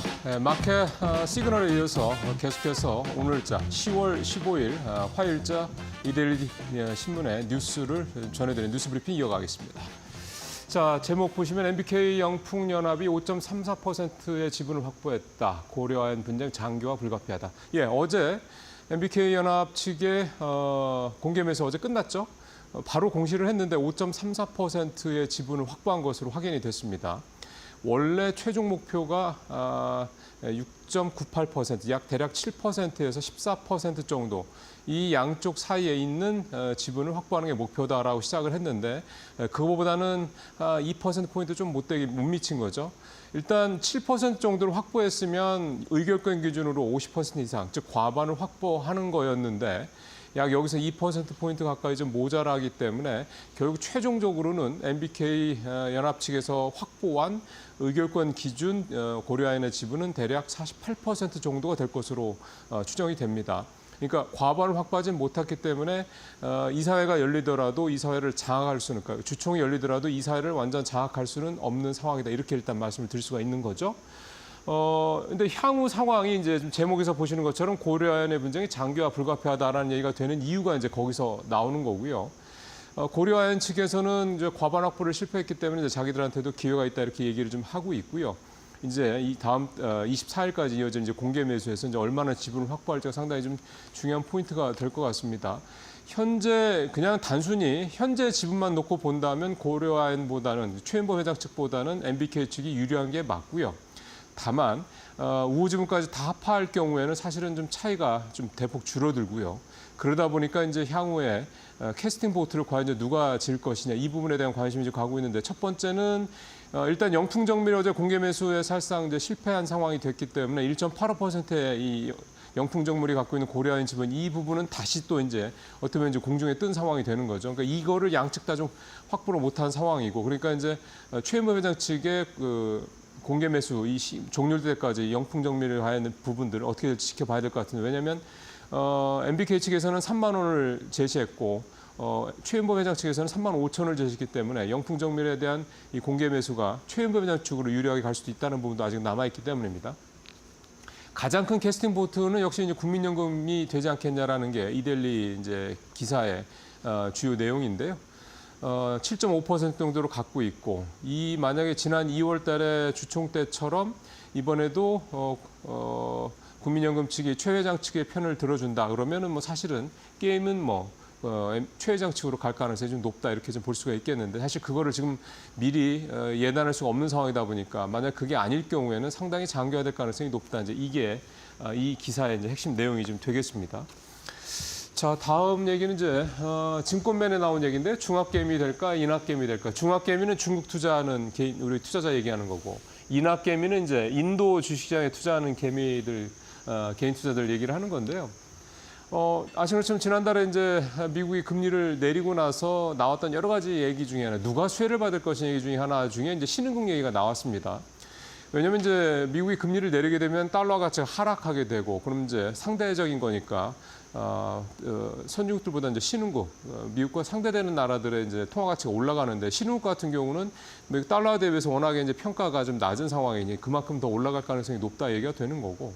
우리가 해외 투자할 때 가장 중요한 것 중에 하나가 환차손, 환차이익 문제지 않습니까? 근데 그 나라 통화 가치가 올라가면 환차이익이 발생하는 건데 그 나라 통화 가치가 떨어지면 환차손이 발생을 합니다. 우리가 해외 브라질이나 이런 데 국채 투자할 때 제일 중요한 부분이 바로 이제 이 환율 문제이기도 한데요. 마찬가지로 이 신흥국, 중국이나 인도를 중심으로 한 이 신흥국 투자, 여기 이제 베트남 얘기도 잠깐 있으면 말씀드리겠습니다만 결국은 해당국의 통화 가치가 이제 올라갈 수 있는 상황이 됐다. 미국이 금리를 내렸기 때문에 이제 이게 신흥국 투자가 유리하게 될 수 있다고 기대를 하는 가장 큰 포인트가 되는 거고요. 실제로 최근 들어서 이 신흥국 중에서 베트남 같은 경우는 16.8%나 연초 위에 올랐고 인도 니프티 50 지수 같은 경우도 15% 가까이. 중국은 사실은 최근에 올라서 상해 종합 지수 같은 경우 10% 넘게 오른 그런 상황이긴 합니다. 좀 표에도 좀 나오죠. 말씀을 안 드리고 싶은데 옆에 코스피는 참 초라해 보이긴 합니다. 사실 우리 코스피가 한국 주식시장이 이제 신흥국이다. 물론 이제 MSCI 지수 기준으로 보면 신흥국은 맞죠. 아직 선진국 지수 못 들어갔으니까. 근데 또 신흥국이라고 하기에는 또 애매하지 않습니까? 그러니까 이렇게 남들 다 저렇게 두 자리 수장 훌쩍 올라갈 때 우리만 저렇게 마이너스 기록한 게 너무 초라해 보이긴 하는데 굳이 그래프를 그렇게 만들 필요가 있었나 생각 들긴 하는데 그 정도로 사실 우리 시장이 올해 다른 나라들에 비해서 조금 아시아권에 있는 다른 나라들에 비해서 부진하다 이런 얘기가 좀 되겠습니다. 그래서 이제 중요한 거는 이제 베트남도 좋고 인도도 좋고 여기 근데 많이 올랐다. 그러면 지금 베트남이나 인도에 투자하는 게 적절한 시기냐? 이 부분에 대해서는 성장성 여부에 대한 부분으로 좀 기준을 두면 좋을 것 같은데요. 베트남이랑 인도는 지금도 계속해서 이제 글로벌 투자들이 좀 몰려가고 있는 나라들입니다. 잘 아시는 것처럼 중국과 이제 이 관계들이 조금 이제 약간 갈등 관계로 계속 가다 보니까 이 중국에 투자하는 게 이제 글로벌 선진국들 같은 경우 좀 부담스러워지고 있는 상황 아니겠습니까? 특히 미국 같은 경우는 계속해서 좀 유럽도 그렇고 대중국 견제에 나서고 있는 상황이고. 그러다 보니까 중국을 대체할 만한 지역이 어디냐? 그게 이제 베트남과 이제 인도 쪽으로 가고 있는 거고, 그래서 실제로 투자도 많이 이루어지고 있습니다. 빅테크들은 다 들어가 있는 상황이고요. 그런 상황이고, 그래서 이제 베트남과 인도는 많이 올랐지만 조금 더 가능성이 있다고 보는 거고, 중국은 과연 어떻게 볼 것이냐? 지금 경기부양책이 아직 다 안 나온 상황이기 때문에 경기부양책이 더 나오는까지 좀 보고 투자해도 늦지 않겠냐라는 얘기가 좀 나오고 있습니다. 그리고 최근에 중국 상황이 좀 워낙에 급등락을 하고 있다 보니까 물론 어제는 좀 상하이 종합지수가 2% 넘게 오르긴 했습니다만 조금 이제 불안한 심리도 좀 있지 않나 그렇게 좀 생각이 좀 됩니다. 어쨌든 지금 상황은 어쨌든 신흥국 투자에 대한 관심을 좀 더 많이 가질 수 있는 때가 되긴 됐다. 근데 그러기에는 앞서 정다현 앵커도 얘기했습니다. 미국 시장이 이렇게 잘 나갑니까? 이제 그런 우려도 좀 혼란스러운 숨도 있을 거라 생각이 좀 듭니다. 예, 삼성전자 어제 6만 전자를 다시 회복을 했습니다. 6만 800원, 2.5% 올랐습니다. 조금 아쉬운 거는 어제 장 초반에는 외국인들이 샀었거든요. 그런데 후반으로 갈수록 외국인이 다시 팔자세로 돌아서면서 결국 순매도로 돌아섰다는 게 좀 아쉽긴 합니다. 뭐 굳이 긍정적인 포인트를 찾자면 삼성전자에 대한 외국인 매도가 1,000억대 아래로 줄었다. 뭐 이 정도. 좀 가까스로 찾자 보면 이제 그런 얘기도 좀 해볼 수가 있긴 했는데 어쨌든 아직까지는 외국인들의 삼성전자에 대한 마음은 생각은 여전히 좀 별로 좋지 않다 이렇게 좀 봐야 될 것 같고요. 어제 그 6만 원대를 일단 다시 회복을 했다라는 점에서 봤을 때는 여기 좀 차트가 나오지는 않습니다만 삼성전자 차트를 보면 어느 정도 바닥권을 다져가고 있다라는 걸 좀 확인을 하고 있는 그런 상황이 됩니다. 물론 이게 찐 바닥이냐, 확실한 바닥이 이건 사실 누구도 얘기할 수 없는 거고 여기서 이제 대략 한 6만 원 정도에서 삼성전자가 그 전후까지 떨어지면 다시 반등을 하고 이런 상황이 좀 계속되고 있기 때문에 일단 이 정도 선에서 어느 정도 바닥권이다라고 보면 될 것 같고 근데 중요한 거는 이제 그래 바닥을 확인했어. 그러면 이제 삼성전자 올라가면 되는 거 아니야? 이 부분에 대한 뭐랄까요 명쾌한 그런 어떤 해답을 사실 어느 누구도 내놓지 못하고 있다라는 건데요. 앞서 말씀드린 외국인의 이 수급 역시 어제 오전장에 사다가 오후장 들어가면서 다시 파낼 자세로 돌아선 것도 역시 외국인 입장에서 봤을 때 삼성전자 그럼 이제 너무 바닥이니까 한번 사볼까라는 생각이 듦과 동시에 근데 사도 수익이 과연 나올까 뭐 이런 부분들에 대한 거 뭐 굳이 삼성전자 살 필요 있을까? HBM 잘 나가는 SK하이닉스나 이런 데 사는 게 낫지 않을까? 사실 이런 식의 어떤 인식들로 좀 바로 연결이 되다 보니까 삼성전자가 많이 떨어지고 좀 바닥권이라 하지만 과연 여기서 이제 뭔가 명확한 반등을 할 수 있을 것이냐에 대한 부분은 참 이게 손에 딱 쥐어지지 않는 약간 그런 모래가루 같은 그런 느낌이 드는 그런 상황입니다. 자, 오늘 마지막 얘기 중국 얘기 좀 마무리해 보겠습니다. 골드만삭스가 어제 중국의 성장률 전망을 상향하는 보고서를 내놨습니다. 올해 원래 4.7%까지 내렸던 거를 4.9%로 다시 0.2%포인트 올렸고요. 내년은 4.3%까지 떨어질 것으로 봤던 걸 4.7%까지 내년 거는 더 많이 올렸습니다. 0.4%포인트 올렸고요. 상향 조정 배경은 역시 뭐 경기부양책이 효과가 있을 것이다라고 긍정적으로 전망을 하는 거에서 이제 찾아볼 수가 있고요. 근데 이제 중요한 거는 상향 조정을 했는데 4.9%입니다. 아시는 것처럼 중국의 올해 성장률 목표치 5%고요. 최근에 나오고 있는 1년의 경기부양책 다 지금 이대로 가면 중국이 올해 5% 달성을 못할 것이라고 보기 때문에 나오는 것인데 상향 조정을 해도 4.9%로 쭉 중국 정부의 목표치 5%보다 낮은 그런 전망치를 제시를 했습니다. 아직 글로벌 IB 중에서 중국의 성장률이 올해 5% 이상을 기록할 것이다, 5% 이상 갈 것이다라고 이렇게 명확하게 리포트를 내는 데가 아직까지는 나오지 않고 있기 때문에 중국 이 경기부양책에 대해서는 약간 설왕설래가 있다 이런 생각도 좀 들고요. 중국 관련돼서는 이 부분은 잠시 후에 이제 앵커 칼럼에서 좀 다시 한번 좀 짚어보도록 하겠습니다. 그다음에 골드만삭스가 좀 우려사항으로 얘기했던 거 몇 가지가 인구 구조가 계속 악화되고 있다. 단연간 부채 축소 추세다. 이 부채가 계속 줄어든다는 거는 어쨌든 시장이 좀 위축된다는 얘기가 되는 거죠, 경기가. 그다음에 공급망 리스크를 완화를 위한 국제사회 움직임. 이게 이제 뭐냐면 한마디로 미국을 위시해서 이제 서방 국가들이 중국을 계속 견제하고 있다 이런 얘기가 되겠습니다. 그러니까 이런 악재들이 있다 보니까 앞서 저희가 베트남이랑 인도와 비교해서 설명할 때 말씀드렸던 것처럼 중국에 대해서 지금 완연하게 뚜렷하게 V자 반등을 할 것이다라고 보기가 어려운 대목이 바로 이런 부분들이 있다라고 좀 볼 수가 있겠습니다. 여기에 한 가지 더 비치자면 드러켄밀러 미국의 이제 대표적인 투자 구루죠. 자기는 시진핑이 중국을 통치하는 한 중국 시장에 관심 없다 이런 얘기를 하기도 했습니다. 최근에 뭐 이런 내용들도 좀 감안하시면서 중국 시장을 좀 바라보실 필요가 있지 않겠나 생각이 좀 듭니다. 네, 뉴스 브리핑 여기서 마치도록 하겠습니다.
네, 계속해서 마켓 비하인드 시간 가져보겠습니다. 이영훈 IM증권 서울금융센터 이사 나오셨습니다. 아까 인사를 했어요. 바로 질문 들어가겠습니다.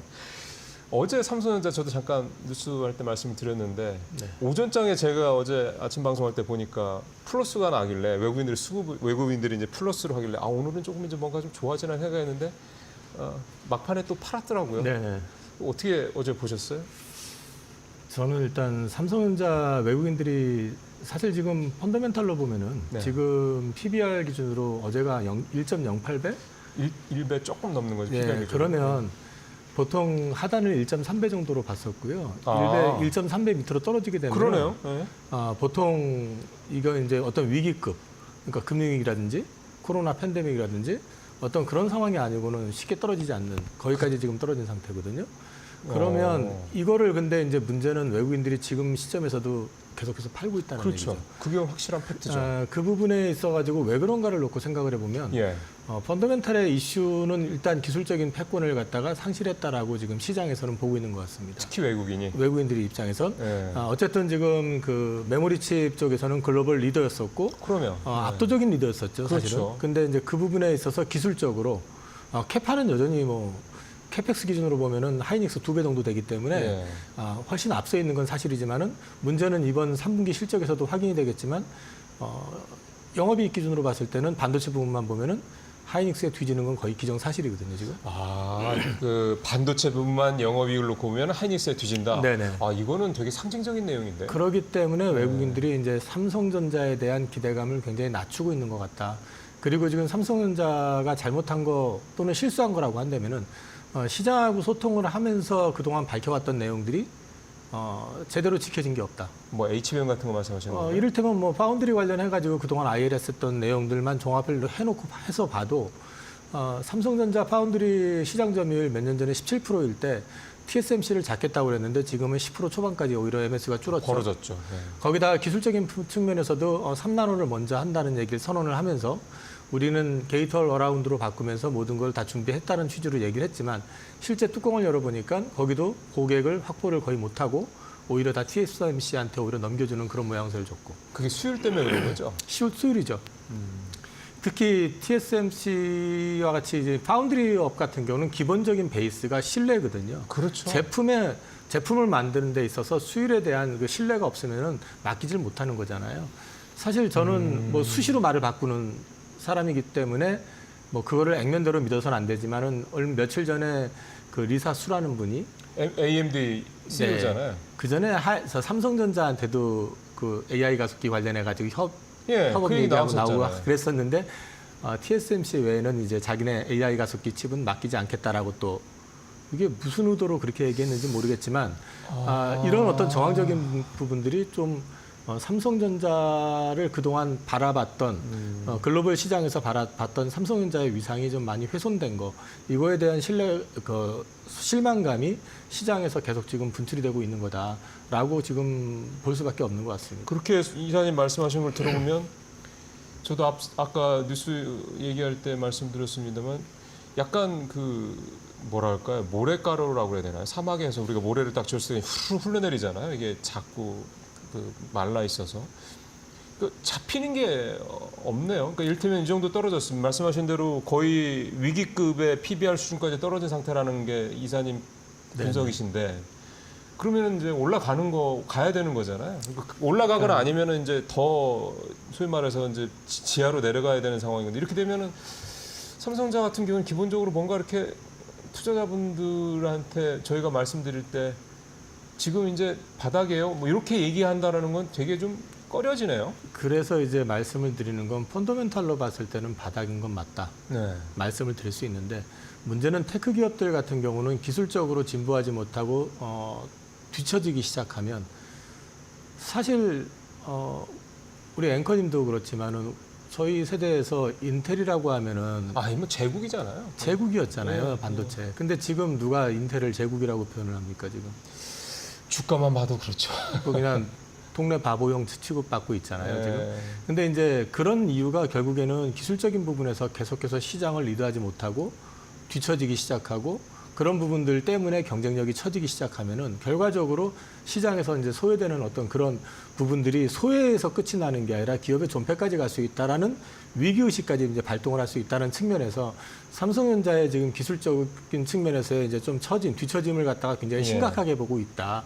근데 이 부분을 가지고 이제 삼성전자가 그렇다고 해서 뭐 최근에 나왔던 별 이상한 소리들 나왔던 것들이 있었잖아요. 또 디폴트 얘기도 나오고 별 얘기가 다 나왔지만 그런 단계는 아니고요. 근데 이제 그런 단계는 아닌데 시장에서는 이제 테크 기업들이 한번 기술적으로 처지기 시작하면 그럴 위험성이 있다라고 보고 있기 때문에 이제 외국인들은 좀 그런 부분에 대해서 좀 즉각적인 반응을 보이는 거라고 보면 될 것 같은데. 그러니까 삼성전자가 일종의 IT 계열사의 혁신성을 잃어버렸다 이렇게 본다는 그렇죠. 얘기군요. 그러면 이제 삼성전자한테 우리가 그러면은 이제 모든 걸 다 기대를 접어야 되느냐라고 물어보시면은 저는 그렇게까지는 아니라고 생각을 하고 있는 게 이번에 이제 전영현 부회장께서 이제 삼성전자의 문제에 대해서 많이 그 소통을 했잖아요. 그리고 사과문도 발표하시고 그럼 문제를 알고 있으면 문제를 고쳐야 될 거 아닙니까? 그렇죠.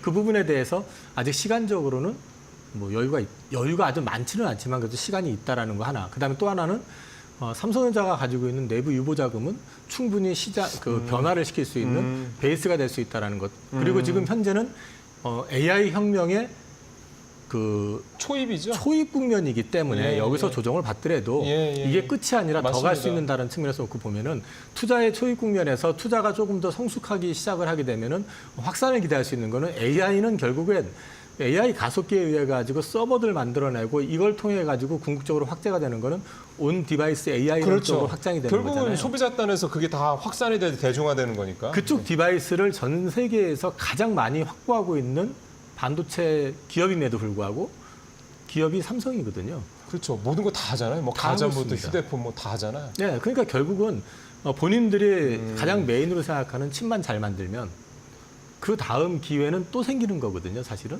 근데 지금 그 부분이 지금 안 되고 있다 보니까 시장에서 지금 이런 취급을 받고 있는 거죠. 그러니까 사실은 뭐 이렇게 삼성전자를 우리가 이 상태에서 이제 삼성전자 이제 인텔 꼴 나는 거야 이렇게 볼 문제는 분명히 아니고 네. 삼성전자가 갖고 있는 소위 말하는 이제 종합 반도체 회사로서의 어떤 그것도 경쟁력이 될 수도 있는 거고요. 물론 지금은 파운드리가 워낙에 부진하다 보니까 욕을 먹고 있는 분야긴 한데 또 삼성전자 갖고 있는 가전, 뭐 휴대폰 이런 게 좀 전반적인 모든 소비자단의 어떤 제품들을 갖고 있다라는 거. 이런 어떤 삼성전자 갖고 있는 딴 데가 못 갖고 있는 경쟁력을 키울 수 있는 그런 어떤 뭔가 매개체, 촉매제 같은 게 필요하다는 말씀이 들리네요. 결국에는 그러니까 칩이 기술적으로 지금은 뒤처진 게 확인이 됐으면 최대한 빨리 캐치업을 하고 그걸 넘어서 가지고 과거의 위상을 회복을 하려고 그러면 다시 글로벌 리더로서의 입지를 구축하는 정도까지 올라가야 된다는 그렇죠. 거거든요. 그것만 돼준다고 하면 지금 기본 베이스를 깔고 있기 때문에 지금은 어려워도 몇 년 후에 온디바이스 AI가 확산이 되는 시점에서는 오히려 다시 한번 글로벌 리더로서 확 올라설 수 그렇죠. 있는 얼마든지 그럴 수 예, 있는 그런 거죠. 베이스는 가지고 있다. 그렇기 때문에 지금 시점이 되게 중요하다라는 거고, 그리고 이번에 이제 삼성전자가 어떻게 기업의 어떤 체질을 다시 변화시켜 가지고 네. 본연의 삼성이 갖고 있었던 그 기본 어떤 마인드라고 할까요? 그런 정신을 갖다 회복을 하느냐. 여기에 따라서 이제 삼성전자의 주가는 향후는 좀 이제 좀 길게 보면은 그런 측면에서 보셔야 될 것 같고, 단기적으로는 사실은 지금 시장에다가 지금 제시했었던 예를 들어서 엔비디아 퀄테스트 통과 문제라든지 이런 게 구체화되는 게 아직까지는 보여진 게 없잖아요. 그러면 이거는 결국에는 4, 4분기 실적까지도 연결이 될 것이고 내년 실적도 이연이 될 거기 때문에 예. 그런 부분들이 지금 시장에 좀 작용하고 있는 거 아닌가 싶습니다. 뭐 지금 삼성전자 갖고 계신 분들은 굳이 뭐 던질 필요는 없을 수 있겠지만 그렇다 해서 지금 굳이 바닥권이라고 해서 삼성전자를 지금 뭐 산다 이런 부분들은 좀 더 생각해 볼 필요가 있다. 이렇게 제가 저 생각이 개인적으로는 사실 지금 글로벌 시장에서 이런 말씀드리면 저도 업계에 있는 입장에서 답답하고 좀 개인적으로 업계에 꽤 오래 있었는데도 불구하고 좀 짜증스러운 요즘인데요. 그 글로벌 시장에서도 우리 시장만 좀 소외된 느낌이잖아요, 사실. 오늘 아까 저 보니까 좀 그렇더라고요, 기분이. 베트남 16%, 인도 15% 올랐는데 우리만 마이너스 1.2%니까. 그러니까 뭐 사실 뭐 지금 아마 보시면은 러시아 다음 뭐 그 정도 될 거예요. 네. 러시아보다도 못할지도 모르고 사실은 중국이 갑자기 뭐 부양책 나오면서 튀어버렸기 때문에 사실 우리가 그 위치에 있다는 것 자체가 말이 안 되는 거죠. 맞습니다. 네. 근데 이제 그런 부분들을 이게 사실은 좀 죄송한 말씀이지만 그 정치권도 너무 관심이 없는 것 같고 네. 시장에 대해서 사실은 이 금융시장이 활성화돼야지 국가의 경제 역시도 좀 활성화될 수 있는 그러면, 부분이 분명히 있거든요. 예, 근데 그 네. 부분에 대해서 관심이 너무 없는 것 같아요. 그냥 말씀을 드리면. 그래서 좀 예. 이래저래 좀 답답한 시장에서 특히 삼성전자마저 저러니까 예, 시장이 더 맞아요. 답답한 상황인 것 같습니다. 예. 사실 우리 시장만 놓고 본다 그러면은 좀 말씀하신 대로 좀 답답하죠. 뭔가 돌파구가 필요한 상황이 분명히 있는 것 같습니다. 이게 삼성전자 얘기하면 또 좀 가라앉아요. 그래서 좀 우리가 잘하는 것도 좀 얘기를 해야 됩니다. 일단은 블랙엘이기 때문에 마저 이제 반도체 얘기를 좀 더 하면 HBM은 어쨌든 우리가 확고한 물론 SK 하이닉스이긴 한데 좀 이거는 우리가 좀 확고하게 좀 잡고 있다고 봐야 되는 거 아닙니까? 일단 HBM 시장에서 하이닉스가 차지하고 있는 위상 자체는 50% 이상이기 때문에 그러니까요. 과거 삼성전자가 누렸었던 지위를 일단 가지고 있다고 보셔도 그렇죠. 되죠. 예, 예. 그런 맥락에서 본다 그러면 뭐 블랙엘 관련해 가지고 이제 25년도가 완판이 됐다. 뭐 이런 얘기 나오고 있고 오늘 나온 얘기는 마이크로소프트 같은 경우도 내년도 투자 계획을 자본 지출을 이제 30% 정도 더 증액하는 거 뭐 그대로 간다. 그러니까 결국 가가지고 투자 안 줄인다. 계속 간다는 얘기죠. 네네. 예. 그런 것들이 이제 나오니까 그럼 이제 HBM 수요는 꾸준할 것이고 그런 부분들에 대한 개런티가 돼 있다 그러면 하이닉스는 내년 실적에 대해서는 어느 정도 개런티가 돼 있다라고 보셔도 되죠. 최근 엔비디아 주가가 다시 이렇게 잘 나가는 거 보면 오늘도 장중에 139.4달러인가? 하여간 지난번 6월에 고점이 140달러 조금 넘었던 거였잖아요. 거기 근접하는 걸 보면 그 엔비디아에 대해서 이제 그런 소위 말하는 그 지난 6월에 골드만삭스에서 나왔던 AI 고점론 등등 이거는 이제는 찾아보기 힘든 것 같아요. 결국 그게 HBM을 중심으로 그러니까 통해서 이제 우리 SK 하이닉스나 이쪽에도 이제 네네네. 그대로 그 훈풍이 이어질 수 있다 이렇게 볼 수도 있는 거잖아요. 이제 그런 부분이 있는데 이제 한 가지 이 역설적인 얘기인데 걸리는 게 있어요. 이제 삼성전자가 엔비디아 퀄테스트 통과를 하게 되면 아. 이제 결국 가가지고 엔비디아가 가장 원하는 건 삼성전자가 통과해주길 원하거든요. 그럼 이제 경쟁이 되니까 가격을 낮출 수가 그렇죠. 있으니까. 단가를 낮출 수 있죠. 그렇게 이제 네. 그 부분에 대한 이제 변수가 작용을 하고 있기 때문에 같이 동반 상승의 효과는 볼 수 있지만은 상승의 기울기는 조금 다를 수 있다. 네, 그렇게 보셔야 될 것 같아요. 참 이게 역설이네요. 이 하나가 좋으면 하나가 조금 약해지는 거고. 예, 조금 이제 시간이 저희가 한 이제 3분의 1 정도밖에 안 남아서 다른 얘기를 그래도 좀 오늘 준비해 주신 게 있기 때문에 하겠습니다.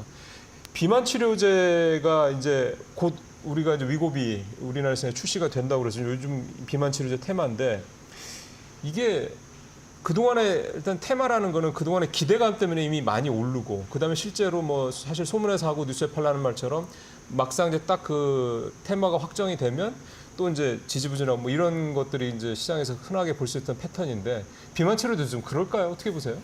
비만 치료제 같은 경우는 이제 인류의 공공의 적 중에 하나가 이제 뭐 3대 적 중에 하나가 암 그리고 당뇨, 비만 이런 쪽이기 때문에 네. 이제 지금 그 업계에서 예측하고 있는 거는 2030년 되면은 전 인구의 3명 중에 1명이 비만이다라는 얘기를 하거든요. 그래서 이제 이쪽 관련된 것들 때문에 이 시장이 굉장히 드라마틱하게 올라왔었던 것도 그렇죠. 사실이고 또 비만을 치료하게 되면은 사실 여타 질병을 또 예방할 수 있는 효과가 있지 않습니까? 맞습니다. 예. 그렇기 때문에 여기에 대한 관심이 높은 건 사실인데 우리나라 증시에서 지금 비만 치료제 관련주로 이제 올랐던 거는 사실 플랫폼 기업들, 그러니까 롱액팅을 하는, 그러니까 비만 치료제를 투여하는 기간을 약효 기간을 늘려가지고 투여 기간을 그 장기 지속형 치료제 이런 쪽이죠. 예. 그런 쪽의 기술을 갖고 있는 기업들이 이제 많이 올랐고요. 실제 비만 치료제를 개발하겠다 해가지고 이제 움직였던 회사들은 생각처럼 많이 오른 회사는 없어요. 그리고 그 부분에 있어서 이제 이게 한 가지 인지하셔야 되는 게 비만 치료제에서 위고비뿐만 아니라 뭐 마운자론이 뭐니 다 나오잖아요. 네. 그러면 글로벌 블록버스터 제품들이 국내 상륙을 하면 국내에서 이 비만 치료제를 갖다가 신약을 개발하겠다고 하는 회사들이 있다 손 치더라도 이게 시장의 메인으로 자리할 수 있겠느냐를 또 생각을 해보셔야 되거든요. 그렇죠. 그래서 우리나라는 사실은 그 신약 개발, 오리지널 신약을 개발하는 쪽보다는 이런 플랫폼화 시켜가지고 제형을 바꾸거나 아니면은 약효의 지속 기간을 늘리는 이런 기술을 가지고 협업할 수 있는 기업들이 상대적으로 주가가 많이 올라왔고 또 실제로. 거기에 포텐셜이 있다. 그렇게 보셔야 될 것 같고요. 그 가운데 지금 현재 이제 뭐 그 소위 말해가지고 일라이릴리라든지 노보노디스크 쪽하고 협업을 지금 얘기하는 회사들이 있습니다. 근데 이제 그런 회사들 중에서 실체가 나온다 그러면 그쪽과 관련돼가지고 조금 더 확산이 될 여지는 있어 보이고요. 예, 그건 또 논리적으로 맞는 말씀인 게 지금 우리가 위고비나 젯바운드 같은 걸 만들 수는 없죠. 지금 당장. 일단 그거는 지나간 거고 이제 우리는 정말 편의성을 좀 높일 수 있는 네네네. 그런 쪽으로 어떻게 보면 우리가 갈 수 있는 게 시간이라든가 어떤 그 투자비 차원에서도 그게 훨씬 더 효과적일 것 같다는 말씀이 좀 와닿습니다. 우크라 재건주가 어제부터 조금 움직이더라고요. 그래서 왜 그런가 저도 기사를 찾아보니까 아니나 다를까 또 트럼프가 또 좀 우세하다라는 분위기로 좀 돌아서고 있다. 뭐 이를테면 해리스가 되게 궁지에 몰려든 뭐 이런 식의 얘기들까지 나오고 하더라고요. 지금 이게 이제 결국 미국 대선 결과에 따라서 워낙에 왔다 갔다 할 수 있는 거긴 한데 요즘에 미국 대선 관련돼서 보면 어떻게 보고 계세요? 그거 관련해서 기사가 난 게 있는데요. 그 챗GPT한테 물어보고 난 다음에 기사를 낸 게 있었는데. 이것도 챗GPT한테 물어볼 수 있죠. 네네. 근데 그 챗GPT조차도 예측 못하겠다는 나오네요 지금. 네네. 챗GPT도 예측 어렵다고 그래요? 예, 지금 상황이 그런데 여론조사를 보면 해리스가 앞서 있는 건 사실인데요. 예. 근데 미국은 사실은 다수 그 소위 말해서 다수 그 여론 지지에서 앞선다고 이기는 게 아니잖아요. 맞아요. 각 그 주별 이제 그 1등을 하는 사람들이 다 그 주의 투표권을 가져가는 그런 대의원들을 식이다 다 보니까 가져가죠. 네. 폴리마켓에서는 오히려 지금 트럼프가 또 앞서 있는 그런 그림이 나오고 있고 하기 때문에 네. 실제 가봐야지 되는 그런 분위기인 것 같아요. 근데 이제 이게 보시면 트럼프 관련주 또는 이제 해리스 관련주 해가지고 해리스 관련된 주식은 그린에너지 섹터 주로 얘기가 나왔었고, 그렇죠. 예, 신재생 쪽. 그다음에는 이제 전기차 얘기, 그다음에 예. 이제 트럼프 관련된 주식으로는 물론 이제 전통 화석연료 쪽도 있지만 그 외에 뭐 방산 뭐 이런 얘기들 많이 하는데 네. 우선 큰 그림을 놓고 얘기를 한다면은 지금 최근에 보면은 얘기가 조금 달라지고 있는 거는 트럼프 대통령을 지지하는 화석연료 쪽 관련되어 있는 화학업체들 이런 쪽 CEO들이 IRA 보조금 폐지를 반대하는 성명을 발표했어요 며칠 전에. 그래요? 약간 좀 역설적인 얘기인데? 왜냐하면 네. 그게 보조금을 받아가면서 자기네들도 친환경적으로 이제 좀 변화를 좀 하고 있죠. 그렇죠. 화석연료 예. 에너지 회사들이 그쪽만 계속 하는 게 아니죠. 신재생 에너지도 계속 투자하고 그러니까 하죠. 그런 부분들이 있다 보니까 네. 트럼프의 지금 발언 내용을 가만히 보면은 많이 바뀌어 있어요. 트럼프가 초기에 등장을 해가지고 다시 한번 대선 출마 선언하면서 얘기했었던 건 뭐냐면 미국 내에서는 전기차 생산을 아예 못하게 하겠다. 그리고 전기차는 중국에서나 생산하게끔 다 해버리겠다고 얘기를 했었는데 네. 최근에 지금 발언을 보시면 전기차에 대해서 중국 전기차에 대해서 관세를 세게 부과하겠다라고 선언을 한 사람이 트럼프예요. 먼저 그렇죠. 한 사람이. 네. 그러니까 말이 앞뒤가 좀 달라지는 그려진 그런 거죠. 거거든요. 변했다는 얘기죠. 그러니까 사실은 이게 트럼프 성향 자체가 워낙에 세게 지르는 스타일이기 때문에 네. 그런 것들 좀 있는데 지금 보시면 미국도 지금 허리케인 때문에 지금 난리잖아요. 예. 이게 결국은 환경의 문제는 어쩔 수 없이 피해갈 수 그렇죠. 없는 거라는 거죠. 그래서 이제 그 속도의 차이는 있을 수 있어요. 해리스가 됐을 때하고 트럼프가 됐을 때하고 친환경 섹터의 속도의 차이는 있을 수 있지만 큰 그림은 달라질 게 없다. 그러면 이제 이 대선을 앞두고 그럼 현금화 시켜놓고 어디가 되는지 지켜봐야 되느냐. 아니면 뭐 트럼프 편을 들어가지고 트럼프 배팅을 해야 되냐. 이런 쪽보다는 저는 대선 앞에서 어느 정도 올라 있는 상태라고 그러면 비중 조절을 좀 해가지고 예. 비중을 좀 줄여놓든지 불안하면은 아니면 확신이 있으면 그건 유지하셔도 상관은 없지만은 일정 부분 좀 현금은 좀 챙겨놓고 비중 조절 해놓으신 다음에 대통령 당선되고 나서 방향성이 정해지면 거기에다 더 베팅을 하시는 전략도 방법인 거지. 아 이건 뭐 해리스가 안 되니까 예를 들어 가지고 친환경 관련돼 있는 그린 에너지라든지 뭐 전기차라든지 이쪽은 다 비워버리고 트럼프가 될 것 같으니까 뭐 석유 뭐 이쪽 유전 개발 뭐 예를 들어 가지고 뭐 그 예. 전통적인 산업 쪽으로 올인을 해야 된다 이런 식으로 베팅하시는 건 아닌 것 같거든요. 예, 이게 자산 배분을 되게 잘 해야 되는 건데 어쨌든 한쪽의 몰빵은 네, 지금은 예, 뭐 굳이 그럴 필요는 없다. 그럴 필요는 없고 그다음에 이제 누가 돼도 상관없는 섹터도 있잖아요. 네. 바이오라든지 아까 뭐 방산이 트럼프 쪽이라고 시장에서는 예상하지만 사실 해리스 역시 마찬가지이기 때문에 예. 방산 쪽 섹터라든지 이런 쪽들 다 괜찮을 것 같습니다. 이제 마무리를 좀 하면요. 마지막 질문은 역시 이제 방향성 얘기를 여쭤봐야 될 것 같은데 기본적으로 10월 달은 미국에 이제 새로운 회계 연도가 시작이 된 해기 때문에 이제 빵빵하게 이제 뭐 이를테면 이제 뭔가 자금을 쓸 수 있는 여력이 좀 생긴 시기이기도 하고 그래서 과거에도 굉장히 괜찮았던 시기고 지금 이번에는 또 특히나 대선을 앞두고 있기도 하고 그리고 계속 요즘에 보면 실제로 시장 계속 뉴욕 시장 계속 좋고요. JP 모건이 얘기를 한 걸 보니까 연준이 물가 하락과 경제 성장의 두 마리 토끼를 다 잡았다. 사실 이런 뭐 찬사까지 좀 내놓고 있는 상황이고 미국 증시 오늘까지 5일째 상승하고 있고 이쯤 되면은 되게 뭐 불안불안하면서도 계속 미국 시장이 가니까요. 전체적으로 시장이 좀 이렇게 계속 가나보다 이런 생각들 좀 드실 것 같은데 계속 이렇게 시장이 좀 더 간다고 보시는지 어떻게 보세요? 제가 이 자리에서 10월장 전망을 하면서 9월은 유동성이 좀 수축되는 그러니까 네, 이제 세금 때문에 그렇죠. 그런 부분들이 좀 있었다면 10월은 다시 유동성이 풀리는 장이기 때문에 좋을 거다. 더군다나 중국이 경기 부양책까지 내놓은 상황이니까. 맞아요. 예. 근데 한 가지 좀 기우면 기우라고 할 수 있는데 우리만 또 소외되는 거 아니냐 이러다 좀 기분 나쁜 얘기지만 그런 얘기를 잠깐 했는데 지금 현재 실제가 그렇게 그렇게 되고 되고 있잖아요. 있죠. 예. 그리고 미국 같은 경우는 사실 쳐다보고 있으면 지금은 굿이즈 굿이고 배드이즈 굿이에요 지금. 모든 걸 좋게 다 해서 좋다는 얘기잖아요. 예. 그런 흐름에다가 그 베이스에는 앞서 말씀하셨지만은 그 옐런 장관이 이미 유동성을 지금 트기 시작한 상황이고요. 예. 그다음에 이제 금리 인하 효과 역시 당연히 이제 시장의 어떤 기대감을 부추기는 그렇죠. 측면이 분명히 있고 예. 여기에다가 지금 사실 실업률이라든지 고용 관련된 거는 제가 판단하기에는 정부 고용이나 이런 것들이 많았기 때문에 그것도 약간의 지표를 갖다가 좀 마사지한 느낌은 있지만 그래도 어쨌든 좋아요. 그러면 이건 시장을 당분간은 끌고 가겠다는 의사가 확실한 거거든요. 그렇죠. 그렇기 때문에 뭐 미국 걱정을 할 문제는 아닌 것 같고 이제 우리가 지금 사실 고민스러운 거죠. 우리도 뭔가 모멘텀이 필요한 시점인데 조금 답답하고 또 한편으로는 저도 좀 속상하고 지금 그런 상황인데 10월장은 어쨌든 그럼에도 불구하고 9월보다는 환경적으로는 편안한 장이 되는 건 맞다. 그렇게 말씀을 드릴 수밖에 없을 것 같습니다. 3분기 우리 실적 시즌이 이제 곧 하잖아요. 이제 삼성전자 이제 함정 실적 나왔으니까 이사님도 별로 기대 안 하세요? 뭐 기대 안 한다는 얘기들이 자꾸 나와서 기대를 할 만한 요인들이 많지 않습니다. 그러니까 이제 예를 들어서 현대차 요즘 뭐 실적 좋다고 하지만 현대차 실적도 서프라이즈 할 것 같지는 않고요. 일단 환율이 좀 9월 말 역시 그 기준으로 환율 빠졌죠. 탓이 크네요. 네. 거기다가 이제 실제 판매량도 약간 줄었던 걸로 저는 알고 있거든요. 네. 그래서 이제 영업이익이 늘어도 아주 소폭 늘거나 뭐 그냥 이분한 수준 정도 나올 것 같기 때문에 아주 뭐 드라마틱하게 나올 수 있는 섹터는 별로 보이질 않는다라는 게 이제 개인적인 생각이기 때문에 그래서 사실은 우리는 미국장은 지금 바이오가 주도가 아닙니다. 근데 우리가 시장을 보면은 시장을 끌고 가는 것 한 축이 지금 바이오예요. 현재로서는 그렇죠. 네, 뭐 그건 뒤집어 놓고 얘기하면 실적에 대한 기대감이 그만큼 낮다는 얘기도 될 수 있는 것 같습니다. 그러니까 딴 거를 좀 대체할 만한 예를 들어서 반도체도 그렇고 자동차도 그렇고 상반기 때랑은 확실히 분위기가 많이 다른 그런 상황이구나 이런 생각이 좀 드네요.